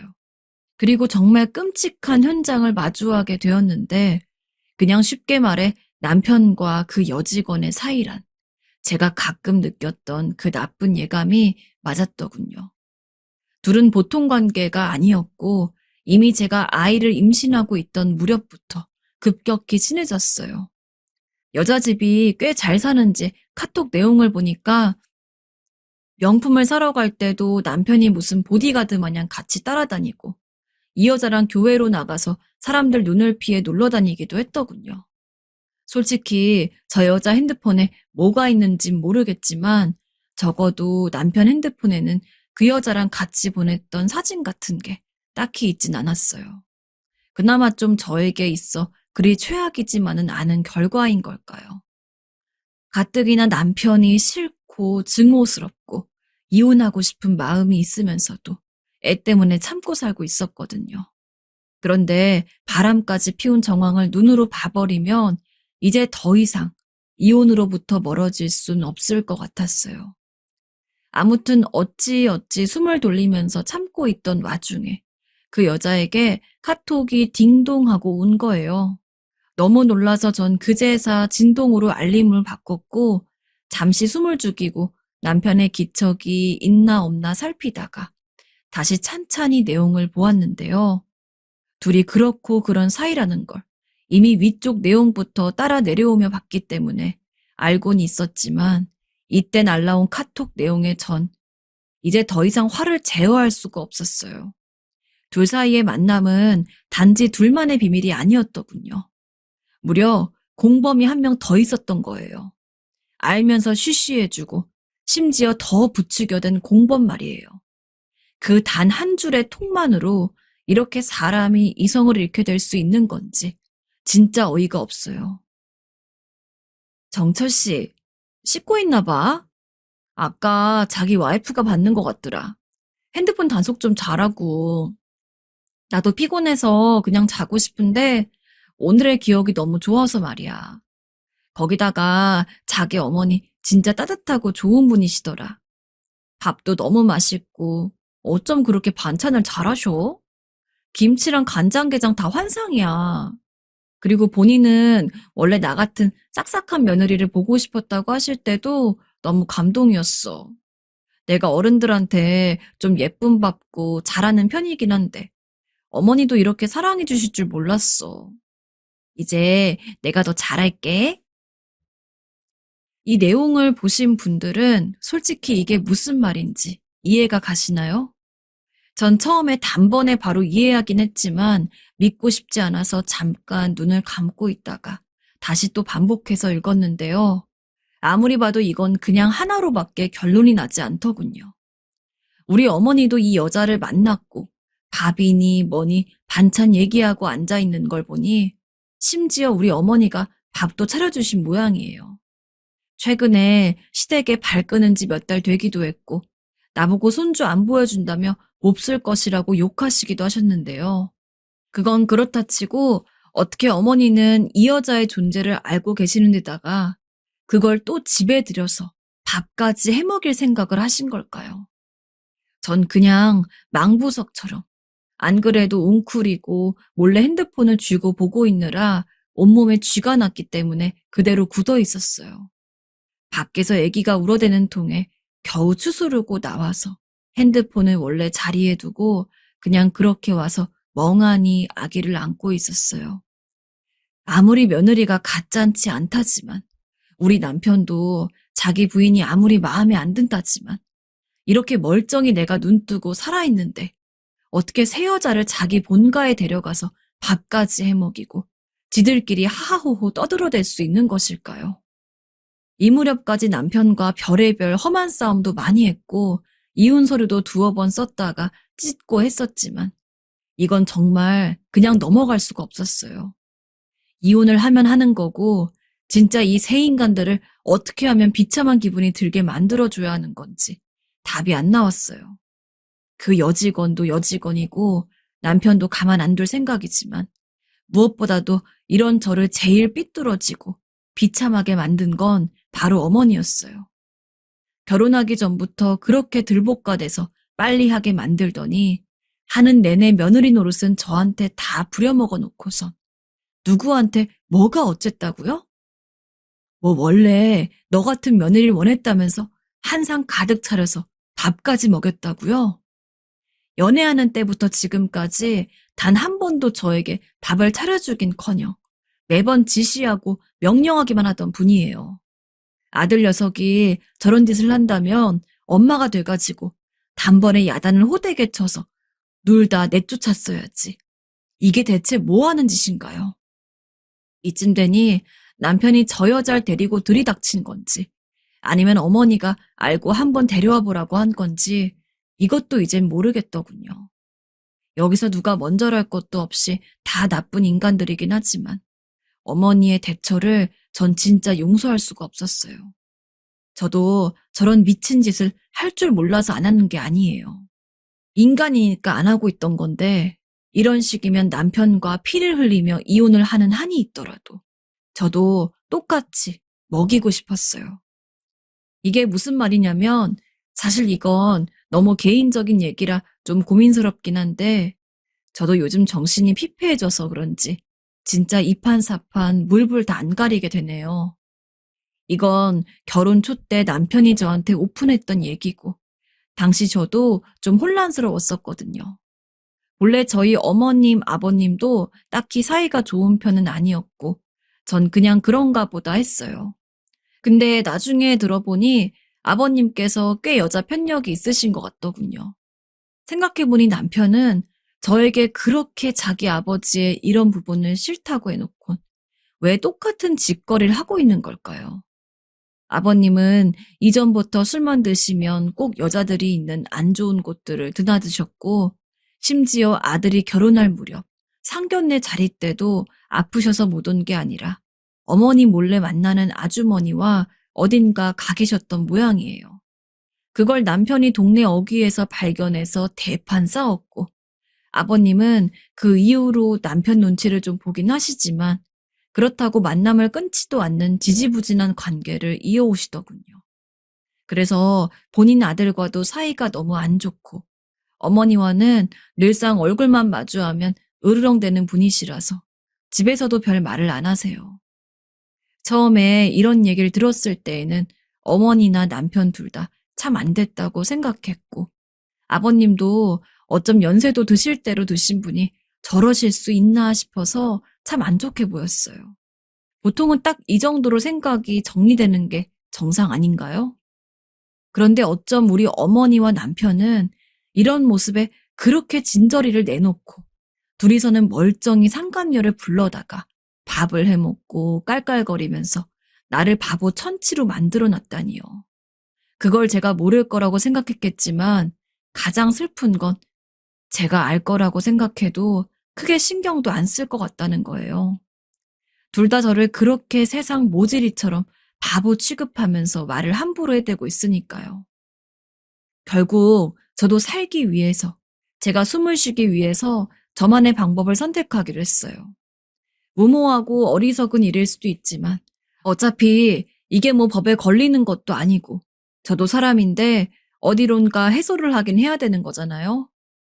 며칠을 머리 싸매고 누워서 이만 벅벅 갈다 보니 굳이 바락바락 싸우고 핏줄 올리지 않아도 나름 할 말 확실히 해가면서 복수할 수 있는 방법을 알 것 같더군요. 그렇게 해서 생각해낸 것이 바로 아버님을 우리 집에 초대하는 일이었어요. 아버님이야 사실 아들이랑 사이가 안 좋아서 별로 드나드신 적도 없지만 제가 모처럼 모셔서 애기도 보여드린다고 하면 좋아하실 터였고요. 어차피 남편도 며칠째 집을 들어오지도 않았고 그냥 새삼스레 별일 없는 척 아버님께 괜히 연락드려보게 되었어요. 아버님, 안녕하세요. 잘 지내세요? 어이구, 그래. 오랜만이다. 웬일이냐? 아버님 시간 되시면 오셔서 식사 함께 하자고 연락드렸어요. 제가 아버님 좋아하는 청국장 끓여놓을 테니까 꼭 오세요. 아버님 입장에서는 아들과 동시에 며느리도 연락을 잘 안 하니 그런가 보다 하셨는데 모처럼 오셔서 식사를 하고 가시란 말을 들으시니 무척 놀라신 것 같더군요. 그래서 당장 오신다는데 전 거기다가 한마디를 덧붙였어요. 혼자 오지 마시고 편한 분이랑 같이 오시라고 말이에요. 아버님은 처음에 좀 당황하시는 것 같았지만 저도 대강 이야기 들어서 알고 있다. 저에게는 이러나 저러나 똑같은 어른들이시니 대접을 해드리겠다고 말씀드렸고요. 정말 그래도 되겠냐? 그럼요. 아버님, 꼭 같이 오셔야 해요. 그리해서 아버님은 말로만 듣던 그 아주머니와 함께 저희 집으로 오셨고 간단하게 식사를 준비해서 같이 드시도록 했답니다. 아버님은 진짜 몇 번 들려본 적이 없는 아들네 집이라서 나름 괜찮게 생각하셨던 것 같았고 저도 이때를 놓치지 않고 식사 준비한 사진, 아버님이 우리 아이를 안고 계신 사진이라든지 그 아주머님이 같이 과일을 드시는 모습을 찍어서 남기게 되었어요. 어디까지나 저의 이 추스러지지 않은 분노 때문에 이렇게 모시게 된 게 좀 죄송하기도 했지만 그래도 겸사겸사 한 번은 모셔야 했고 아버님에게도 딱히 나쁜 경험은 아니셨을 테니까요. 그리고 전 두 분이 돌아가신 뒤에 얼마 지나지 않아서 남편과 어머니를 단톡방을 따로 만들어서 불렀어요. 이게 뭐냐는 어머니의 퉁명스러운 물음에 전 사진을 쭉쭉 올려댔습니다. 6, 7장의 사진이었는데 그걸 올리는 내내 어찌나 쾌감이 온몸을 타고 흐르던지요. 나를 그렇게 무시하고 멋대로 밟기를 수년간 해와놓고 니들은 니들 편한 대로 따로 새 부인과 새 며느리랑 소꿉장난을 하고 있었다는 게 참을 수가 없었어요. 거기다 도저히 딴지를 걸 수 없도록 전 즉시 본래 남편 핸드폰에 있던 그 상간녀와 우리 어머니, 남편과의 셋의 만남에 대한 카톡 대화 내용을 찍어둔 이미지까지 주르륵 올렸어요. 이게 뭐야? 아니, 저 옆엔 내가 왜 네 집에 있어? 너 당장 이거 설명해라. 뭐니? 보시면 아시잖아요. 뭔지. 어머님이 한 행동 저도 했을 뿐입니다. 전 그렇게 말하고 바로 걸려오는 어머니의 전화는 받지도 않고 차단해버리고 전 그 단톡방을 나와버렸어요. 어차피 그들도 나에게 한 짓에 대해서 전혀 죄의식을 갖지 않을 텐데 제가 물리적으로 뭐 피해를 입히고 뭔 잘못을 했나요? 난 남편과 그 여자를 외도로 증거 제출해서 이혼 소송하면 그만이지만 어머니와 남편은 저한테 뭘 어쩔 수 있는데요.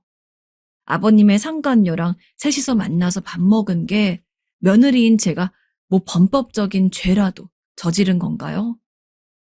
전 너무 당당하고 법 아래 하나도 걸릴 게 없어서 너무 통쾌하더군요. 단지 이 지긋지긋하게 이어질 이혼 소송을 생각하면 혈압이 오르지만 전 단 한 푼도 조금의 여유도 그들에게 내주지 않을 생각이에요. 이혼은 당연히 진행되어야 하는 것이었지만 이렇게 정서적으로라도 복수하지 않았다면 전 화병에 못 이겨서 진즉 알아 누웠을 테고요. 어머닌 우리 집 문을 부수겠다며 당장 나오라고 난리 쳐대는 걸 제가 문자로 거기서 조금만 더 하시면 증거 잡아서 신고하겠다고 엄포를 놓은 상태예요. 이제 더 이상 바보같이 당하고 있지 않고 해볼 테면 더 해볼 생각입니다.